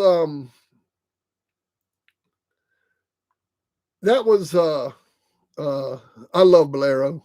Oh, Bobo. Where's my niece at? Where's Tyson? That's why I came on this morning. I was hoping Tyson was going to show up. Yo, Tyson, where you at, girl? I know you listening. We got 45 people in here at 10 o'clock in the morning. So anyhow, the Panther dog was sold. But one of the best breedings that was done with Panther, if you look him up, Bolero! But if you look him up, you'll see that one of the best. Oh man, I'm running out of air. Yo, woo, Bolero! What you gonna name your new dog, Jay? You gonna name that bitch Bolero?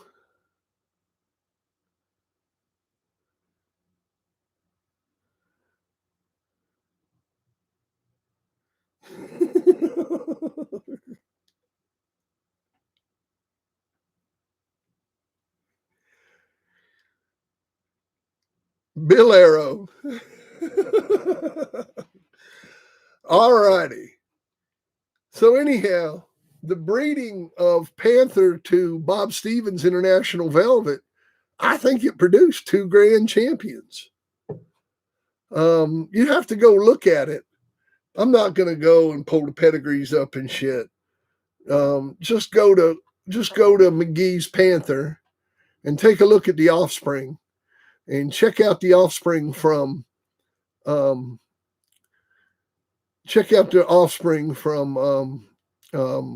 Panther to Bob Stevens International Velvet. And they were pretty good breedings, man. You know, that International Velvet dog of Bob's actually produced pretty good. He bred her to Panther, and he bred her to Bobby Hall's Swamper dog. And, you know, I had to give old Stevens credit, man. He made a couple good breedings with that bitch. What do you say, Terry? All righty. Let's move on. Let's move on to David Wilkins' question. David Wilkins' question was, James Crenshaw was a good man. I chatted with him a few times. You know, Michael Roback, what's going on? Well, we just finished talking about Panther. And now what we're going to talk about are sharp dog men. We just finished talking about Panther. We just took Panther from the womb to the tomb. And now we're getting ready to talk about sharp dog men. The question that was asked me, about Hall's Robert's Boobs. Well, I actually know Miss Boobs very well. You know, I bred Miss Boobs to Chinamen, right? I got a picture. Check this out. Look,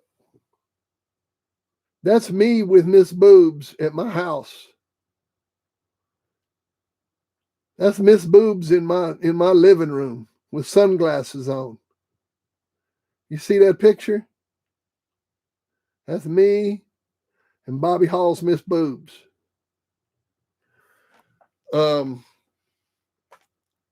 Bobby loaned me Miss Boobs. But I don't want to talk about that. We'll save that. We'll save that question for next. About talking about Miss Boobs. Because I knew them dogs. But I want to talk about that question that Victor, I'm not sure. No, I didn't tell him. I just told him about the fact that the dog was open to match and that they were wanting to go in a cold place and that Ben wanted to match in a cold place and that they wouldn't match him unless they did it in a cold place and that, you know, we couldn't get hooked into them. We tried to hook into Panther. I was going to use that Grand Champion Captain Crunch dog on him. And they knew it too. I'm not saying we'd have beat them, but we'd have got them. Tell them, Mike.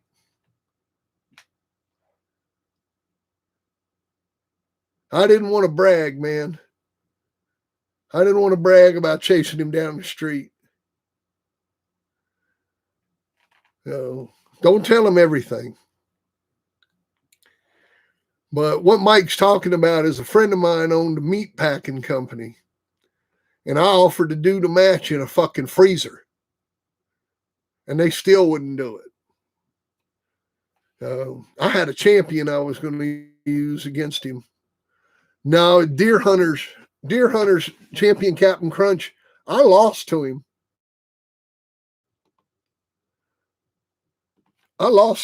Here, I'll put his pedigree up.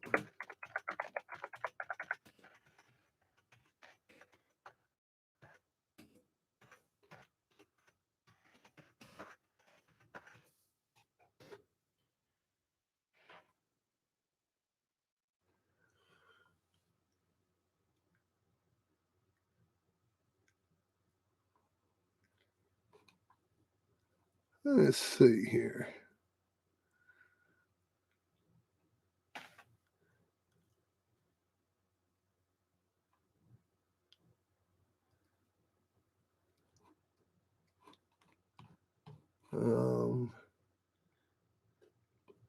What was that guy's real name?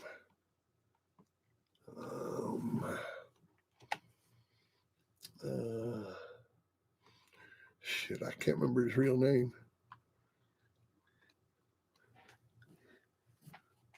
No, not Gafford's Captain Crunch.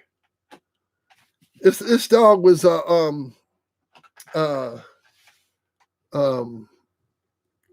bred by Ernie Swain, and it was some old Jordan Stomper blood on top,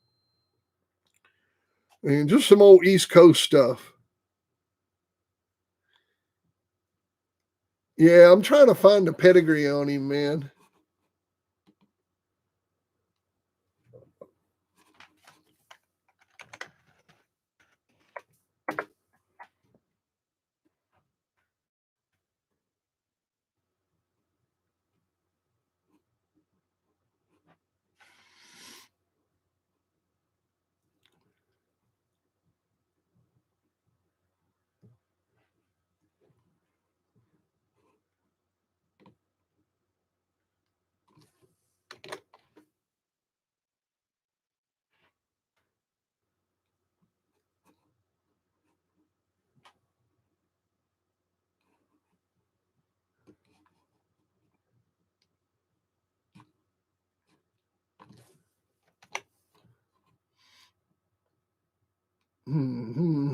I'm trying to figure out a way to pull this dog's pedigree up. It's an old pedigree, but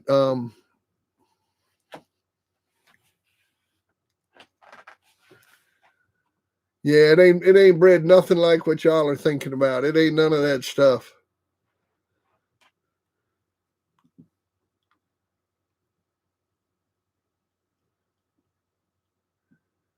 All righty, man. So anyhow, I want to talk about Crenshaw.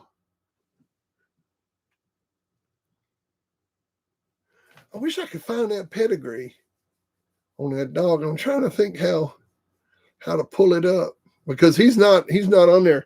He's on the grand champion list. You can look him up, Deer Hunters grand champion Captain Crunch. He's on the grand champion list. Take a breath and talk, Miss Boobs.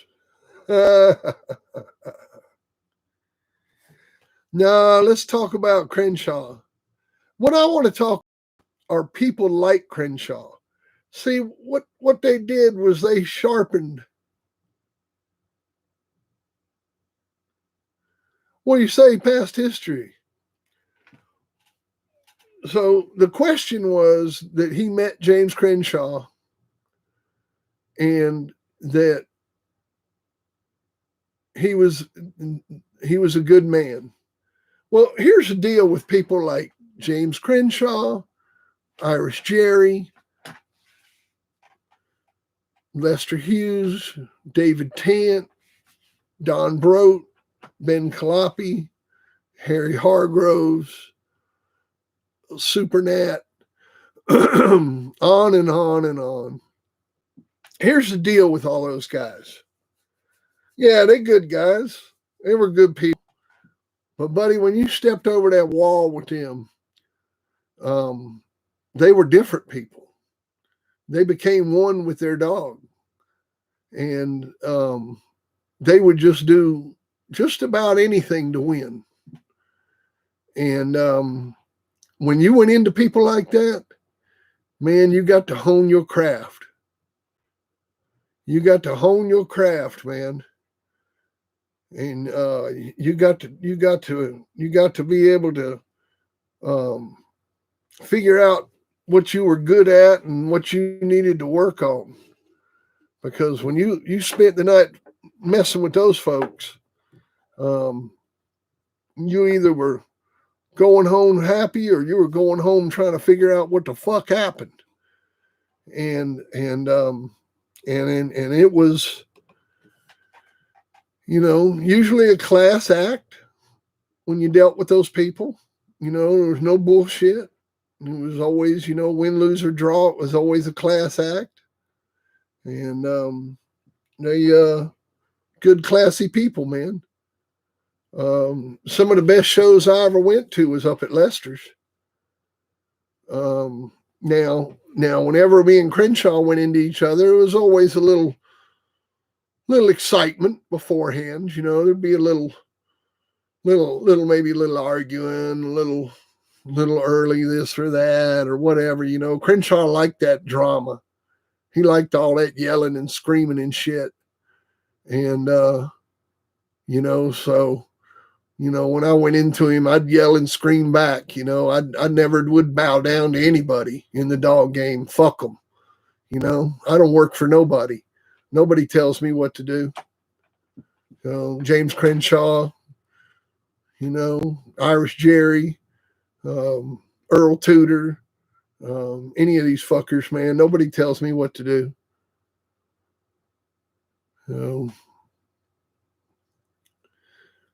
But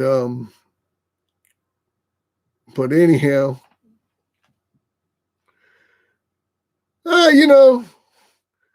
the Red Man dogs were all right. We actually rolled Two Eyes on Red Man when they were puppies. When they were young, and Two Eyes waxed Red Man. They had to pick him up. I mean, every time I went into Cottingham, I beat him. I went into Durant 7 times and beat Durant 7 times.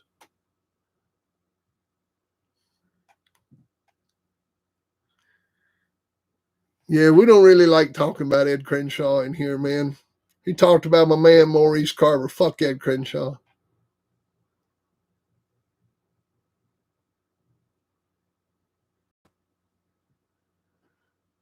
But, the Cottingham dogs, very game, you know.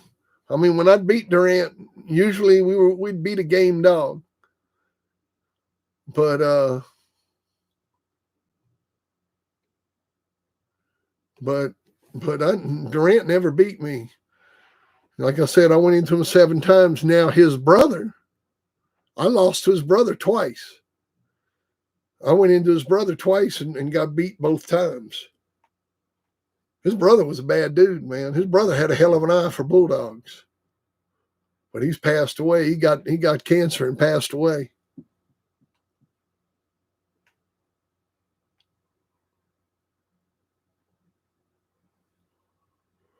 No, I don't know him.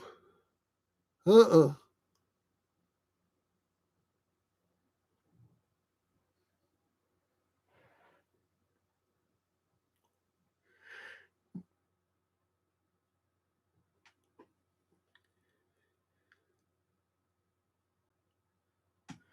All righty now, let's talk about Robert and Miss Boobs. We can talk about Robert and Miss Boobs. Well, both of them were really nice bulldogs. Let me tell you about them two dogs. They were just the sweetest dogs.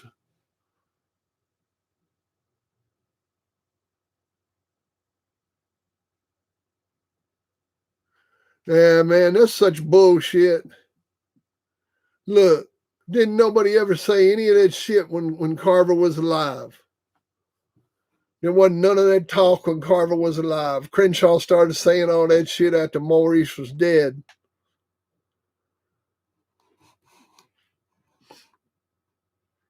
I believe that shit like I believe you could sell me the Brooklyn Bridge. Just look up there. You got to be on your computer most of the time past history. If you're on an iPhone, you can't see it. But if you on a regular computer or an Android phone, log out from the chat and look up at the top where it says subscribe and look next to it and there's a little button that says join. Also down there at the bottom by the $sign, there's a little join thing.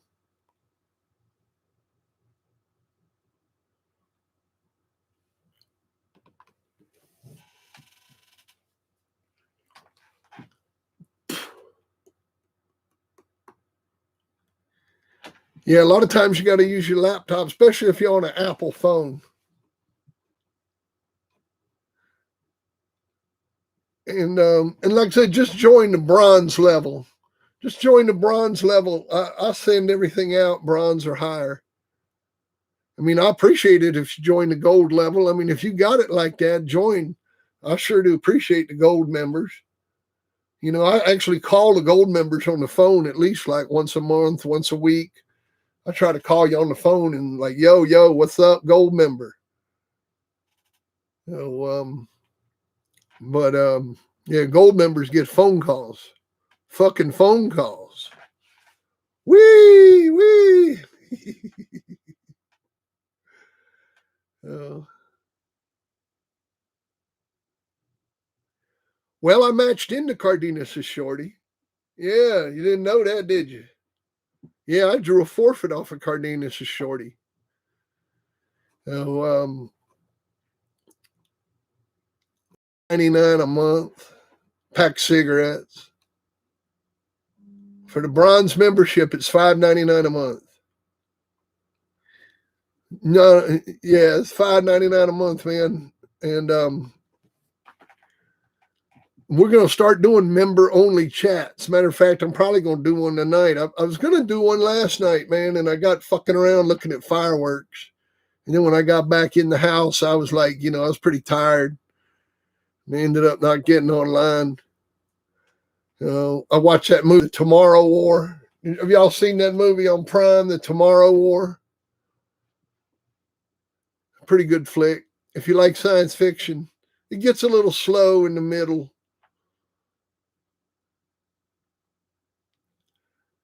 Oh, past history. I appreciate it, man. I appreciate it. Thank you. Yeah, pretty good movie, man. Good story. I thought this shit about his kid showing up there in the middle was kind of weird. You know, his kid, that was like too perfect, you know? But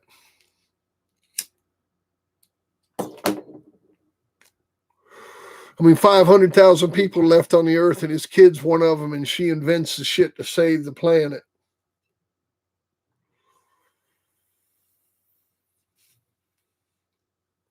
No, they forfeited. They come in light. They come in light. I come in right on the money. And there was a little bit of drama, and then they forfeited.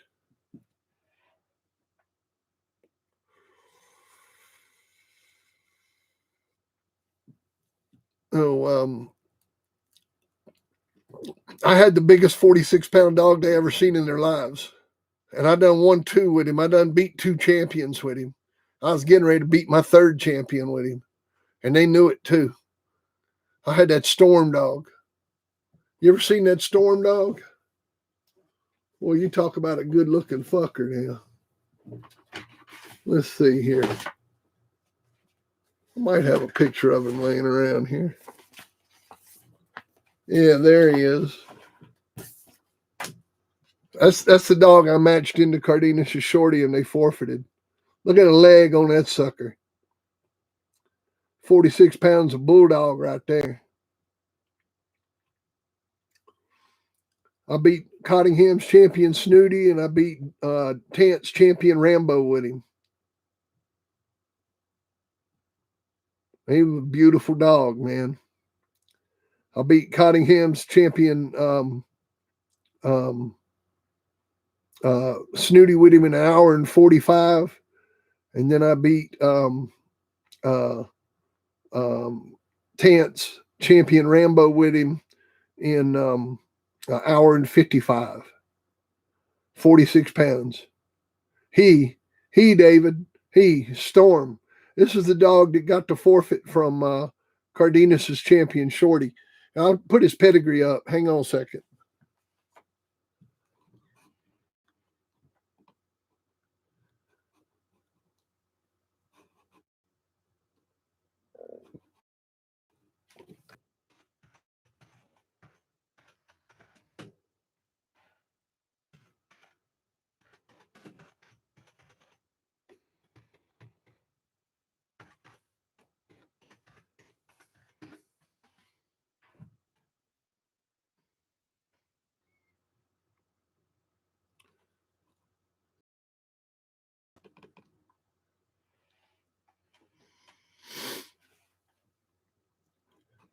Let's see here. There we go.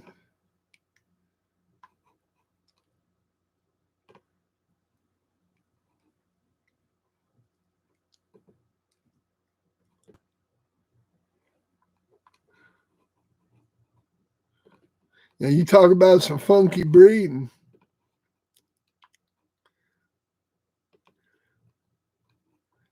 Here's how that dog was bred.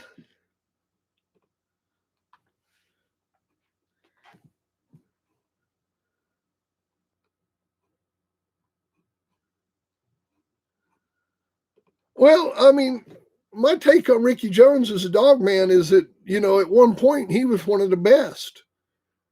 I mean, he had great dogs and stuff. Looking at it retrospectively, you had to go to him. He never really did travel much.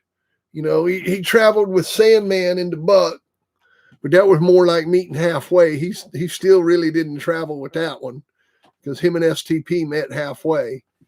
So you're not really traveling when you don't go to somebody's backyard.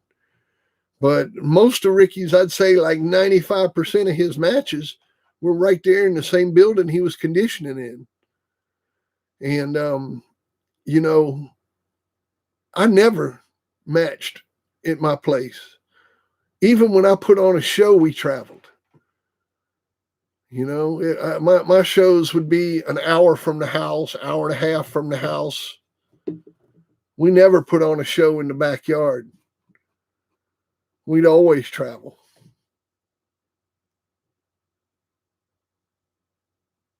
Sure, I've seen Buck a couple times. Now I saw the Buck Sandman match, and man, you talk about boring.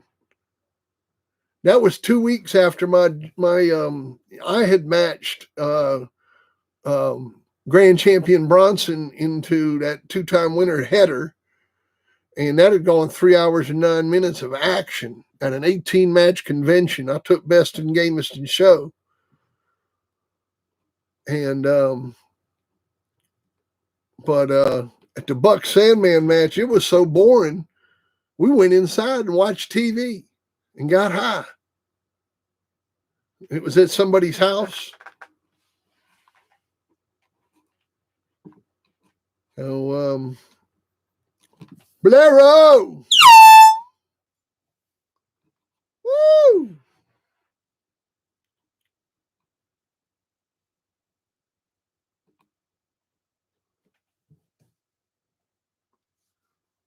Oh, Marcus Young. Don't know about no Marcus Young.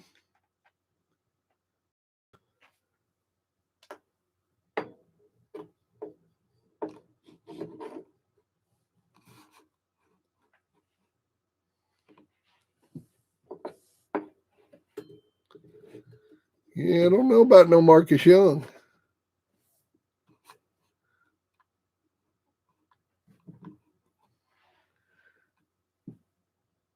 All right, Michael Roback joined. Thank you, Michael. Appreciate that. Appreciate that. Woo! My man, Michael. Thank you, Michael.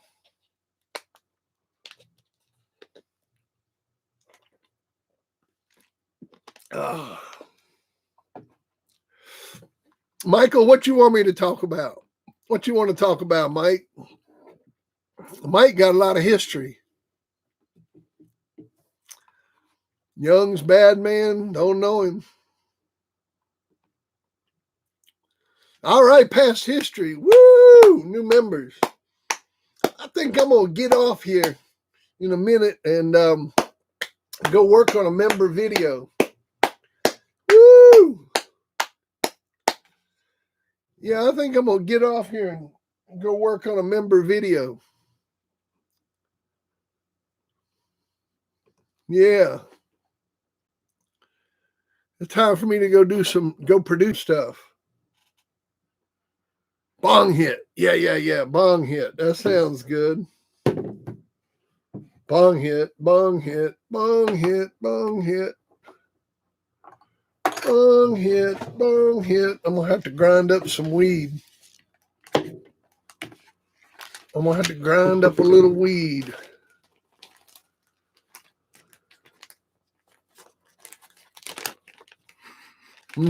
Yummy. Yummy, yummy. Yummy, yummy, yummy.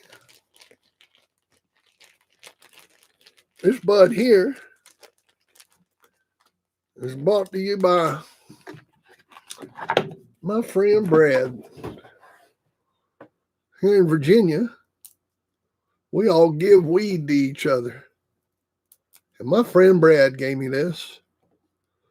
And I sure do appreciate it. I've also got some other friends have given me. And it sure is good.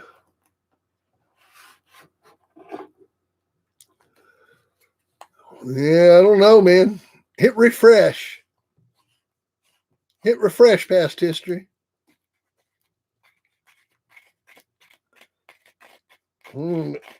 Indica, man, I got to work.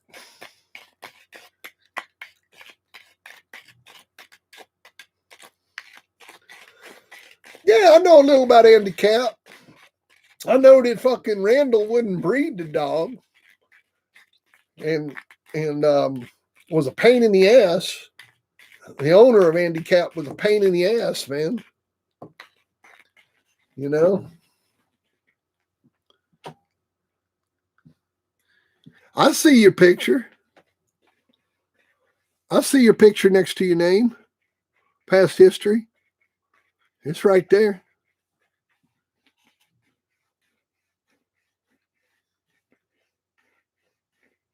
Did it work? I see your picture. It's right there.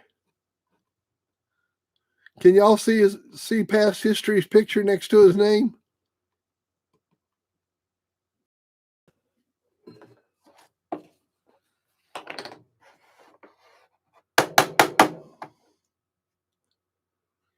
See, I'm telling you, man, Roback knows some stuff now. Mike, I appreciate you being in here. You can help me out.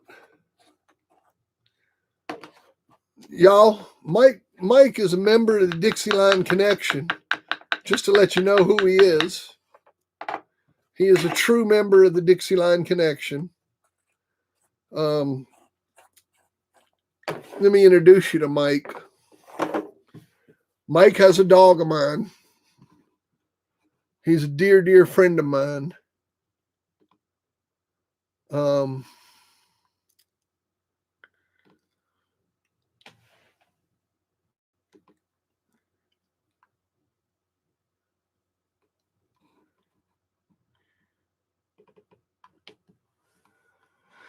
Let's see here.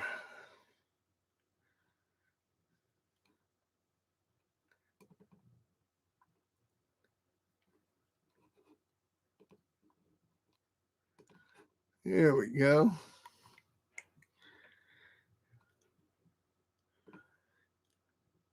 This is Mike's dog right here.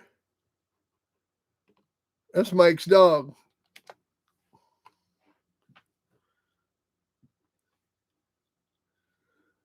No, I don't know Cuban missing link, but I know about Mike Roback. You see that link I just put up? Oh, I don't know, man. I don't know none of that stuff, Chisholm. Chiz. I'm just calling you Chiz. Chisholm 98. That's a weird word. Chisholm.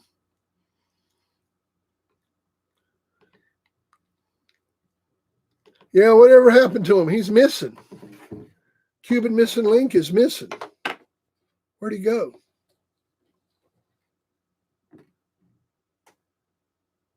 Where'd the link go?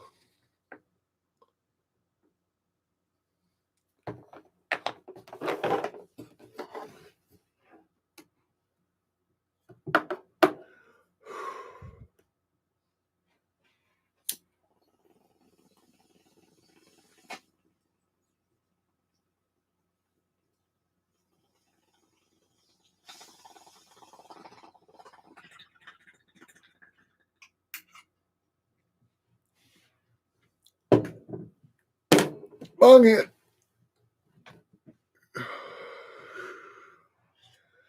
Yeah, and if you want to know what Eli looks like, just look at a picture of Beau. Just look at a picture of Grand Champion Beau, and you see what Eli looks like.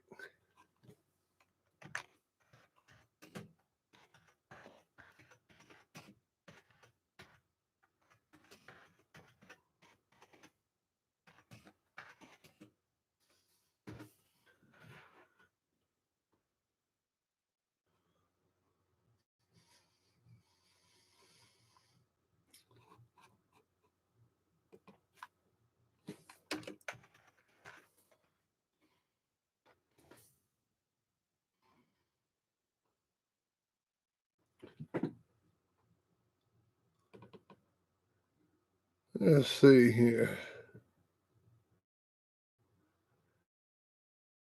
Try to find you a picture.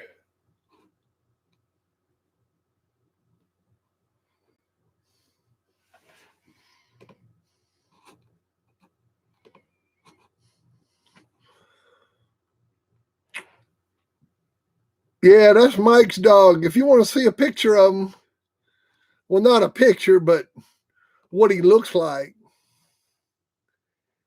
That's what he looks like right there.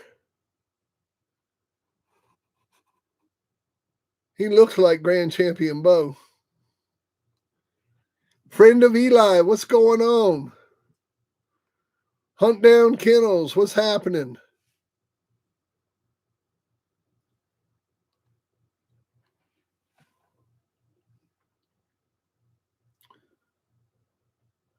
Cuban Missing Link, he was a good conditioner.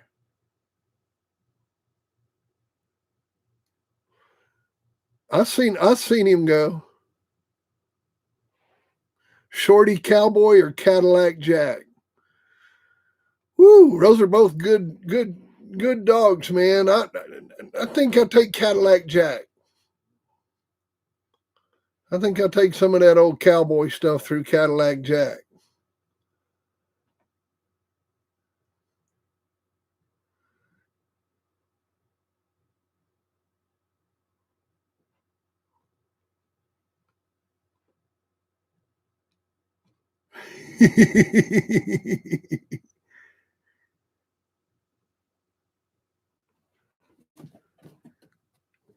Yeah, Beau was 43, 44.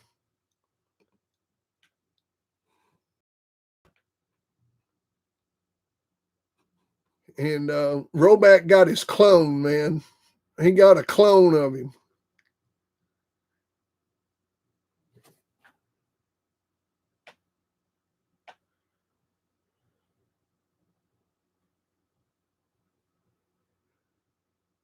Shorty Cowboy.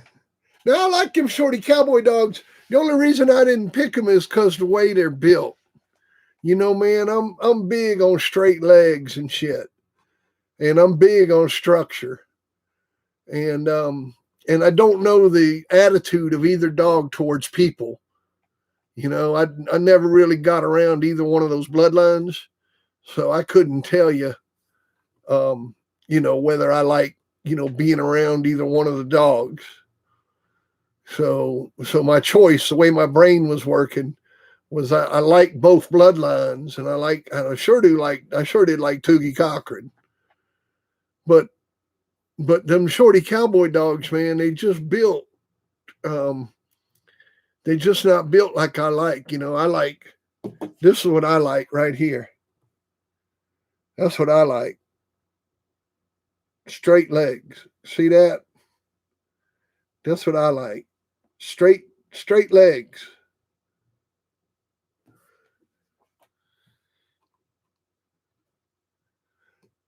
I knew his daddy, and I met Mitch one time. I don't really know Mitch.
I'm trying to load that pedigree for you.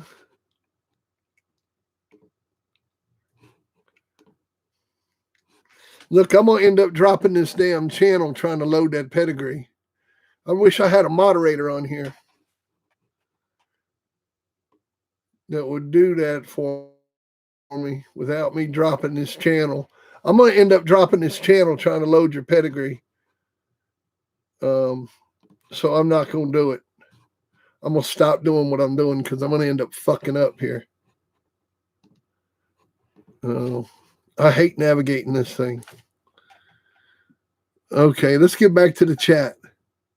I had a Kimmer Mayo, and he was a good dog. These are good dogs. What pedigree is that?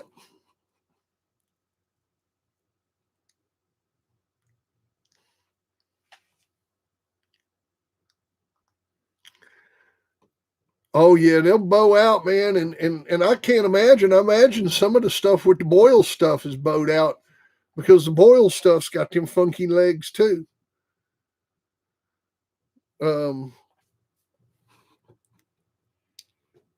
The Boyle stuff's got them funky legs.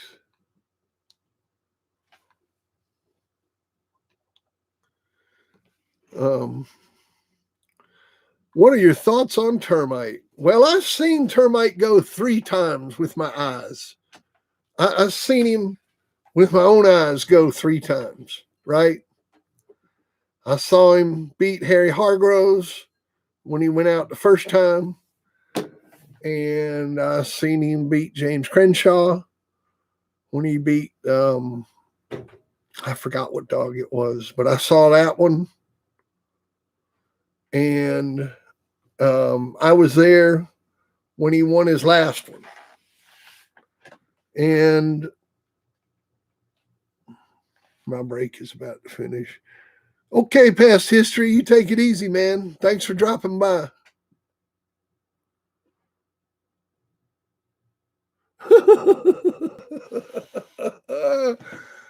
my buddy friend of Eli, he likes them short chicks with them little troll screw-on legs, man. He's into the short chicks with the screw-on troll legs. You know what I'm talking about? You know them girls that got the little fat asses on them, and it looks like their legs just screw into the bottom of their ass? That's what he likes. Well, it's like this one chick he likes. He's in love with this one girl, and she got like this shelf ass, and then her legs look like they screw into the bottom of her ass, and then her legs look like she got like them legs like the Pillsbury Doughboy. Yeah, it's who you think it is. It's fucking Matt. He loves the troll leg.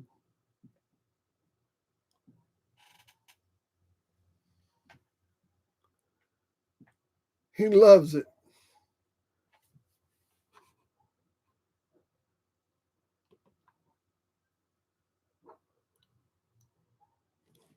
Now, y'all hang on a minute. I got to get something to drink.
Troll legs. You love them.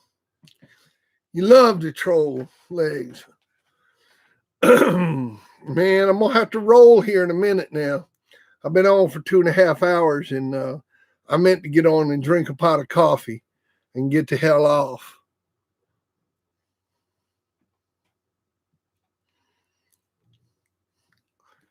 Cross it out, man. Take that stuff and breed it to something funky. Go breed it to some Billy Stevens dogs.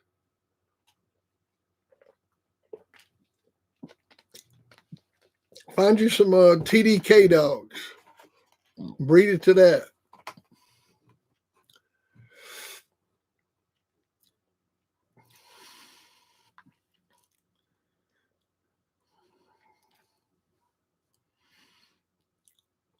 It'll work good for you. Friend of Eli is the breeder of Clarence. Jaron, you see that guy right there, friend of Eli? He bred Clarence. That's who bred the dog. When you look at his papers and it says MGM's Clarence, friend of Eli is MGM. That's my homie right there, man.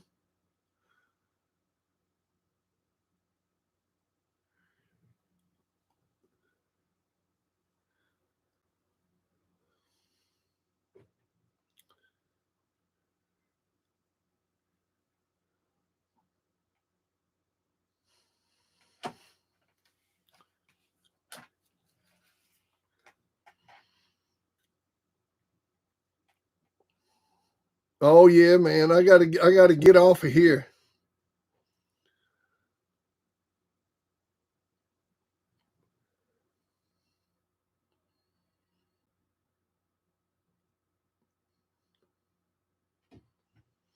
Time for me to get off of the phone. Time to get off the phone. You've been on the phone for 2.5 hours, boy, talking dogs. What's wrong with you? Get off the phone. What have y'all been talking about? What the hell y'all been talking about for 2.5 hours? Well, we've been talking about Panther. We've been talking about dog houses. We've been talking about feeding our dogs treats.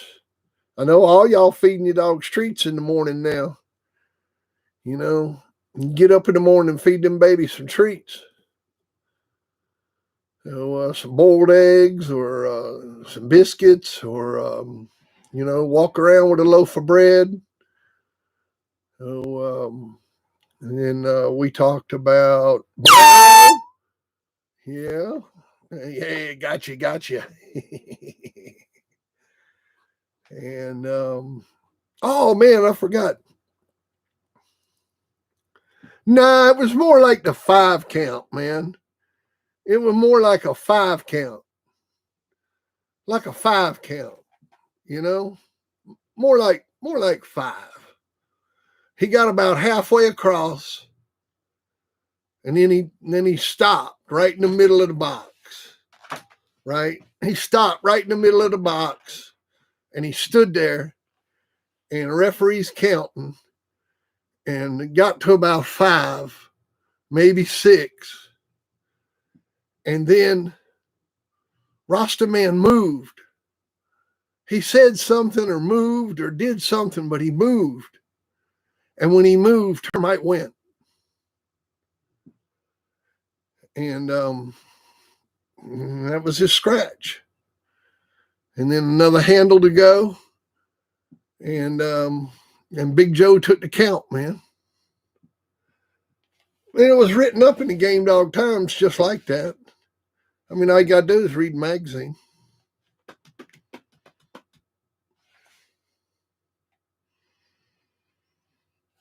So,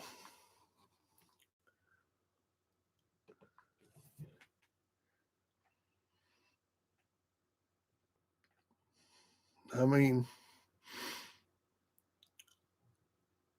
it don't mean that termites occur, man. It was dark. You know, he may not have been able to see them. It doesn't mean that termites occur, dog. I mean, all kinds of weird stuff happens. So that's just what happened. It does not mean that termites occur. Don't take it that he was occur. Like I said, I've seen all his matches. I never seen him quit. I never seen him take the count. Termite was a good dog. He wasn't the greatest dog that ever lived, you know, and he could have probably been beat on the right day with the right dog. I mean, we saw that night. You know, they saw that night. That's why you don't talk about grand champion Termite. You just talk about 4-time winner Termite.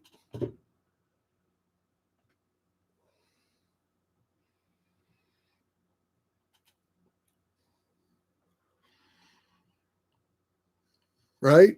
Right? I mean, I'm just talking facts. So,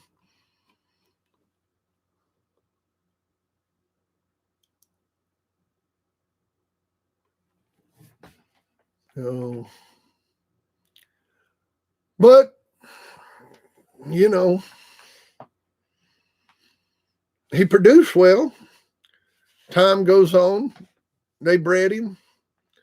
And hell, man, he produced a whole family of dogs. I mean, good producer. I mean, you can't knock him, man. Yeah, a good producer. Now, I went into 2 dogs off of Termite. Let's see here. Which ones were they? We went into, who were they, Mike? Who were they? Island Kennels champion Spider. Went into Chi-Chi and Chi-Chi Beater. And Orangadanga went into that champion Selena bitch, that 4-time winner from Hell on Earth Kennels. It was out of Termite. She was going for a grand championship, and Orangadanga beat her in an hour. No, I don't think Slick was a Termite dog.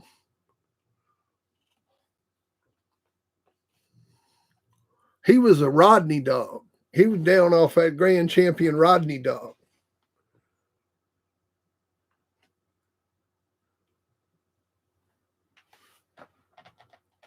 Yeah, Selena. That was it. Hell on Earth Selena. That was the other one.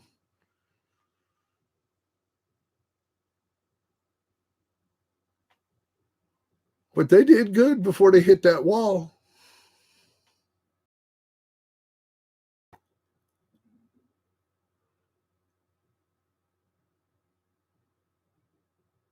Yeah, Slick was from Oscar stuff.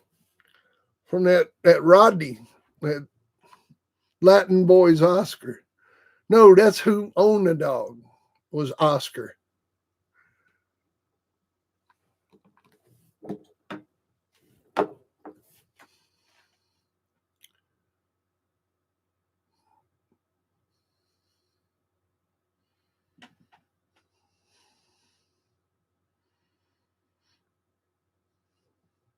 Yeah, he owned him, but he was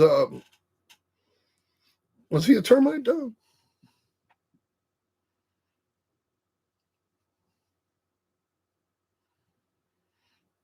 That's correct. Yeah.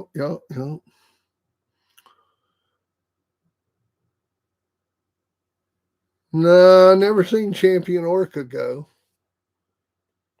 Who's Champion Orca? See, you got to understand something. You know, I've been out since September 2000. So, you know, and I ain't down with this shit today. So, I mean, you know, what we're reading today, just facsimiles, man. So, Chomper Taz comparison. Well, you know what? Them dogs were kind of similar, you know? Them dogs were real similar to each other. Um, Same kind of style. They really depended on their mouths. Not much ability. Not much air. You know, but good solid dogs. Good solid dogs. I mean, I'd rate them both on a scale of 1 to 10. I'd rate them 8s. You know, both of them. I mean,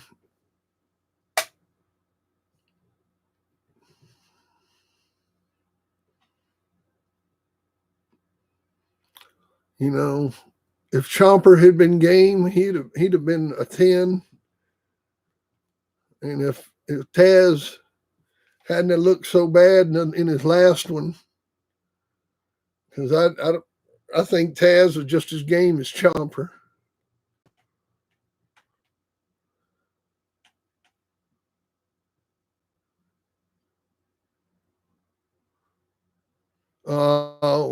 Oh yeah. Yeah, I'm not familiar with any of that stuff, man.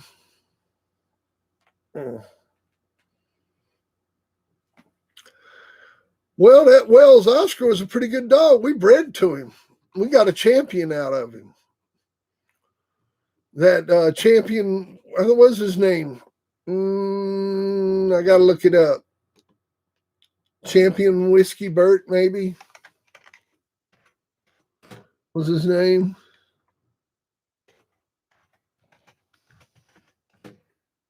Now, Wells Oscar was also a brother to the Scallywag dog. And also, who else was his brother? He had another brother.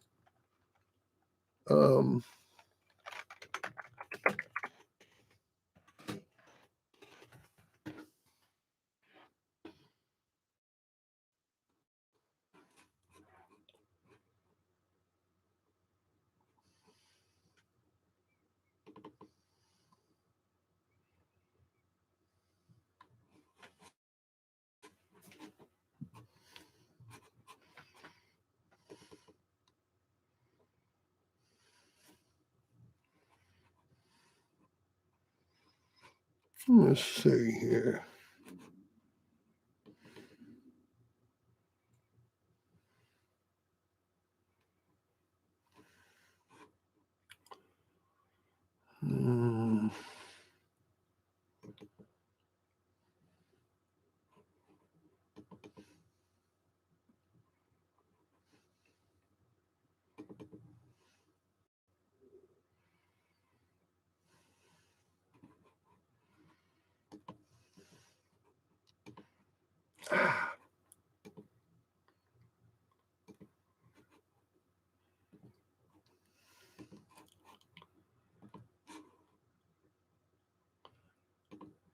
Here's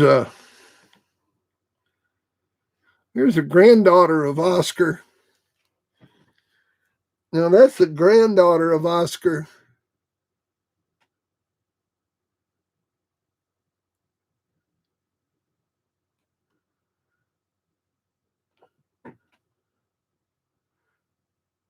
Nah, I never heard of Reynolds Old Blue.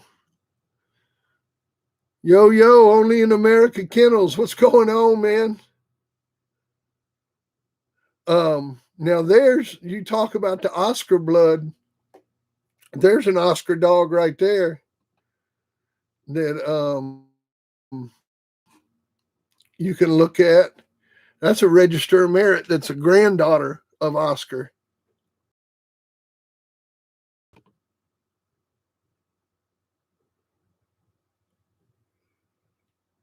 Check that out.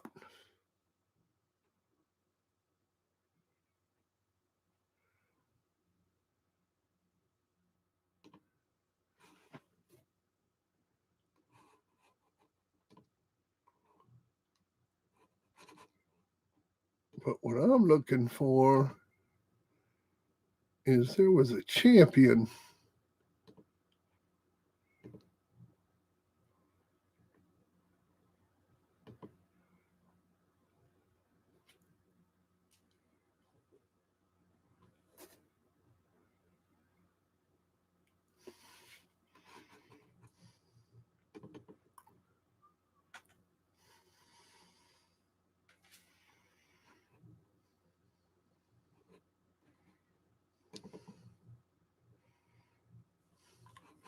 Where is it? There he is.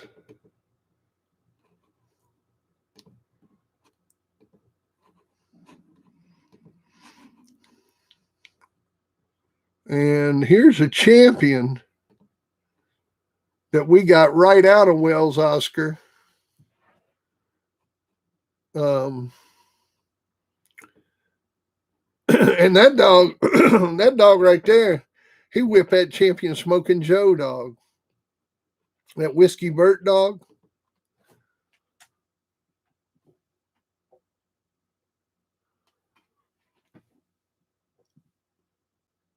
Only in America. What's going on, man? We're sitting here talking pedigrees, man, and their relevance to our yards and shit like that. Hell, take over the chat for a little while, man. Let me take a break. I was actually just going to leave.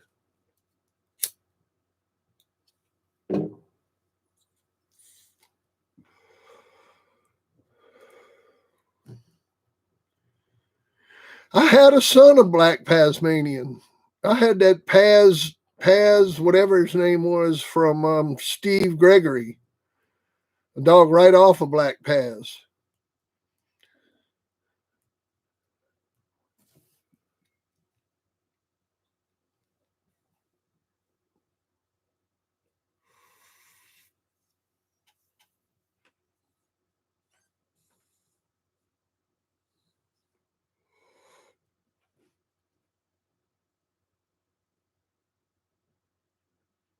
Nice. Nice, only in America.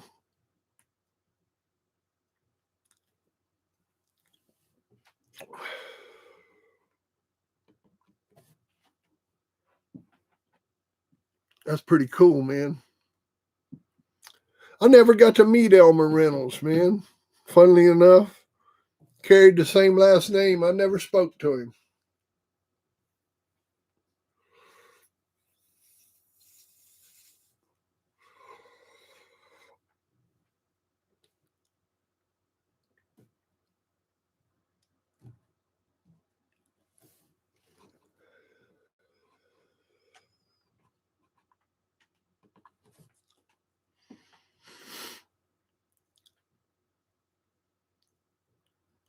DSK's Champion El Diablo. Boy, that was a good dog.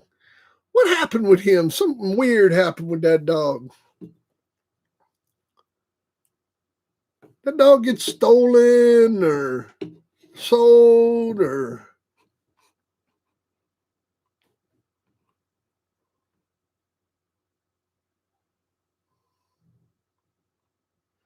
Ah, cool, man.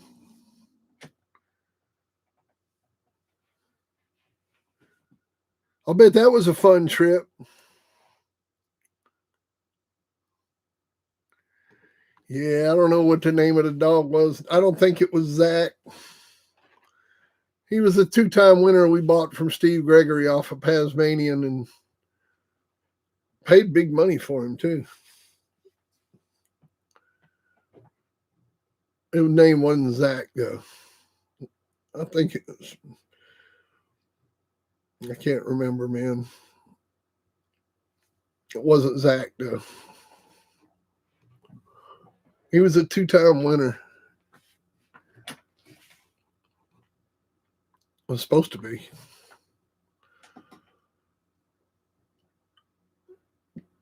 Never really been a fan of, like I said, man, never been a big fan of that stuff.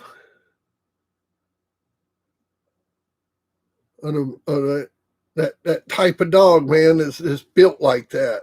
Like the way you're talking about, like the way them Boyles dogs are built. That dog we got from Gregory out of Paz, he was all twisted up.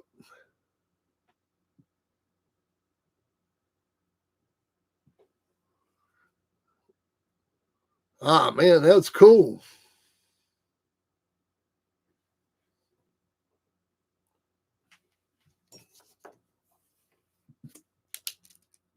Yeah, man. That's cool.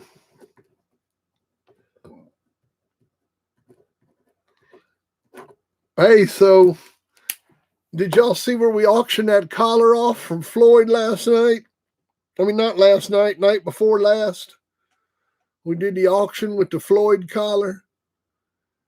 And that collar for Floyd's benefit, man, brought $400, a dog collar. So anyhow, these custom collars, Floyd, the guy that Floyd got them from, give Floyd a couple extras back when they did it. How did I get into the dogs? He's talking to you, Bot. You talking to me or you talking to Bot? Anyhow, we might be able to get a hold of one more of them. One more. And when I was talking to Carlos about getting that one more collar, I told him, I said, you know what would be real interesting? If you could get a hold of some old collars. You know, if we could get a hold of some collars that are like used collars off of Floyd's yard, and some used hardware, like some worn out swivels, some worn out chain, some worn out shit like that. So we're going to see what's coming next. But we're going to get some artifacts from Floyd to auction off here coming up in the next couple weeks. And so save your money. And also, look, man, you guys got to keep on giving. Don't get this is anywhere near from over. I want to see $10,000 in that motherfucker by the end of summer. You know, a matter of fact, I may even delay the release of my book and hold my damn book hostage until this son of a bitch gets to $10,000. So tell your friends. I really, really got to see this thing get to 10 grand, man.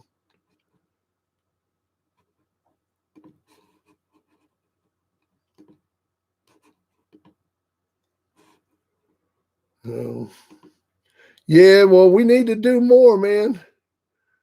We need to do more. And anybody that can donate, donate. Oh, how did Fat Bill get into the dogs? Well, you know, basically, I bought a dog out of the newspaper. And then when the dog come in heat, I went back to the people I got the dog from to try to breed it, just like all other beginners do. And met some dog people through that. And from there, ended up getting some more dogs. And went through the process of having a bunch of silly dogs. And after 3 or 4 years, I ended up with good dogs. And, you know, got lucky and ended up with, who'd I end up with, David? Who'd I get lucky and end up with okay, so check this out. I'd never seen a pit bull until like 1980, right? 80, 81 is the first time I ever saw a pit bull. And do you know who I owned by 1985, by the end of 84? You know what dog I owned? Bolero! Anyhow. So, you know. Yeah, Bolero. Bolero is alive, man. Yeah. Doing great. What's going on, man? We all support them, man. If they got what we need, we buy it from anybody, man. You know, I support my local businesses. You know, that's what I support. I support my local businesses. Bolero!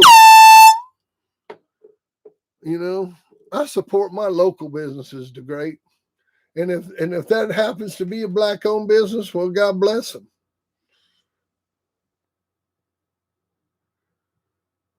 Took me to the big dance. Well, you know what happened was that Bolero showed up, and they were shit eaters. No, I shouldn't say that. I shouldn't say that. That's not a nice word. They were cool little dogs. They just weren't Bolero. Nothing was Bolero. Nothing's ever been Bolero. I've never had another dog like Bolero. Man, that was like the sweetest, coolest, best dog I ever owned in my life, man. I mean, I could take her with me anywhere I wanted. Always sit right beside me, never got car sick. You know, would just sit in my lap. She was a tiny little dog.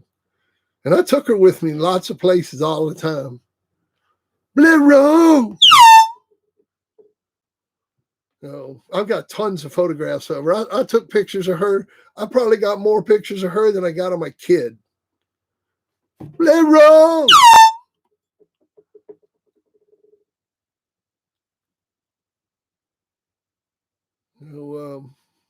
Bixler.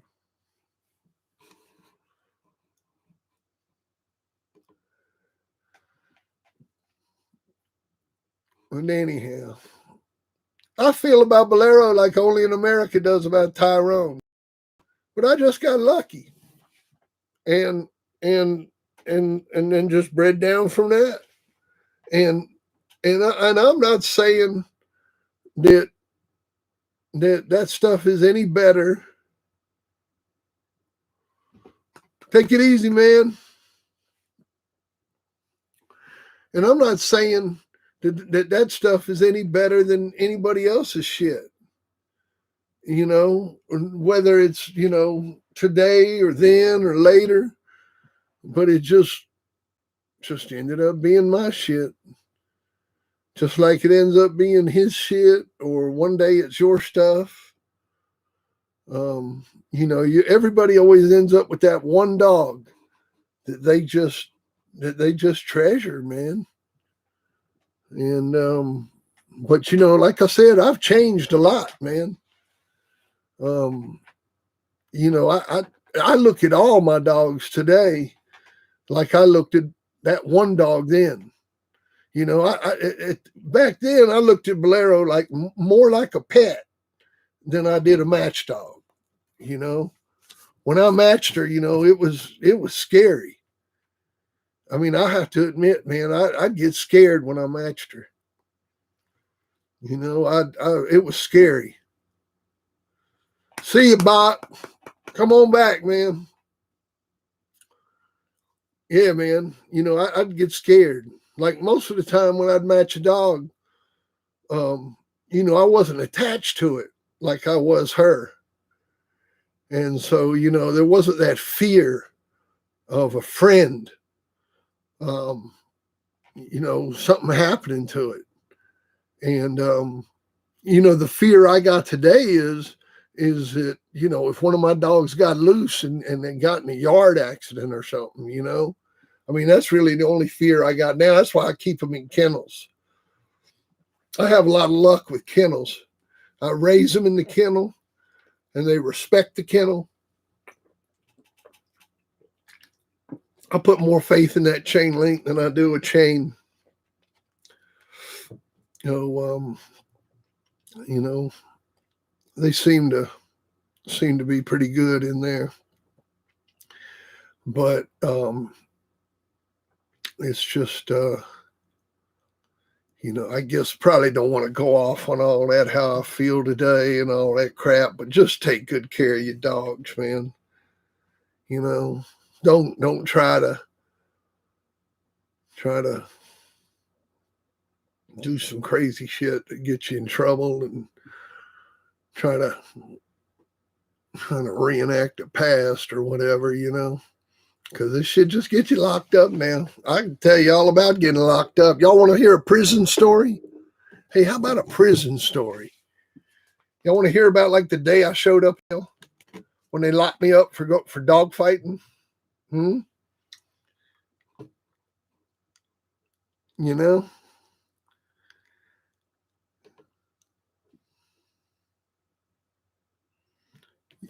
Yeah, man, just regular old 10 by 20s. Now, I got all my dogs in 10 by 20s.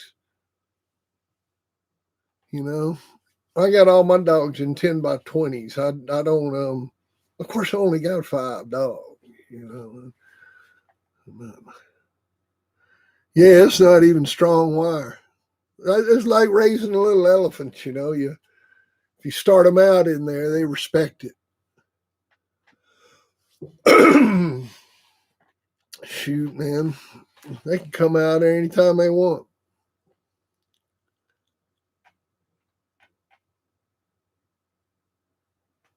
Oh, shit. Well, it'll work. It'll work. I tell you what, I need to go. I need to get the hell out of here. I gotta go.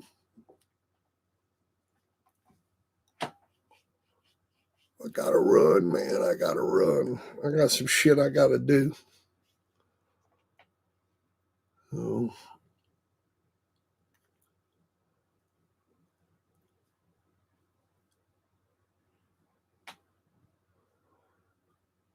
I am in a few minutes. I am. Nothing else to talk about? Is that about it? Anybody got any gossip? Any good dog gossip?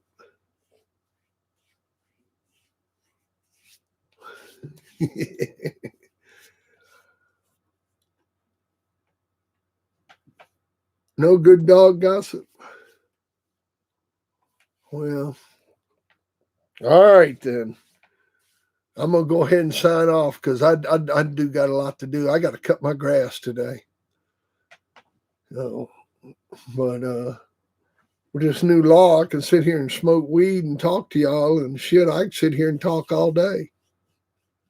I can smoke weed and we can sit here and talk.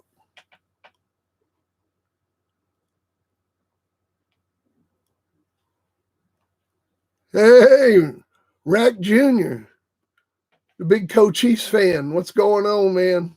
I'm just getting ready to leave. Blero!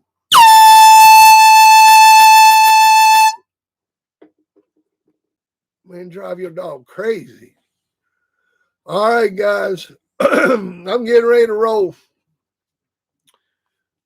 Y'all have a good day, and I will see you later.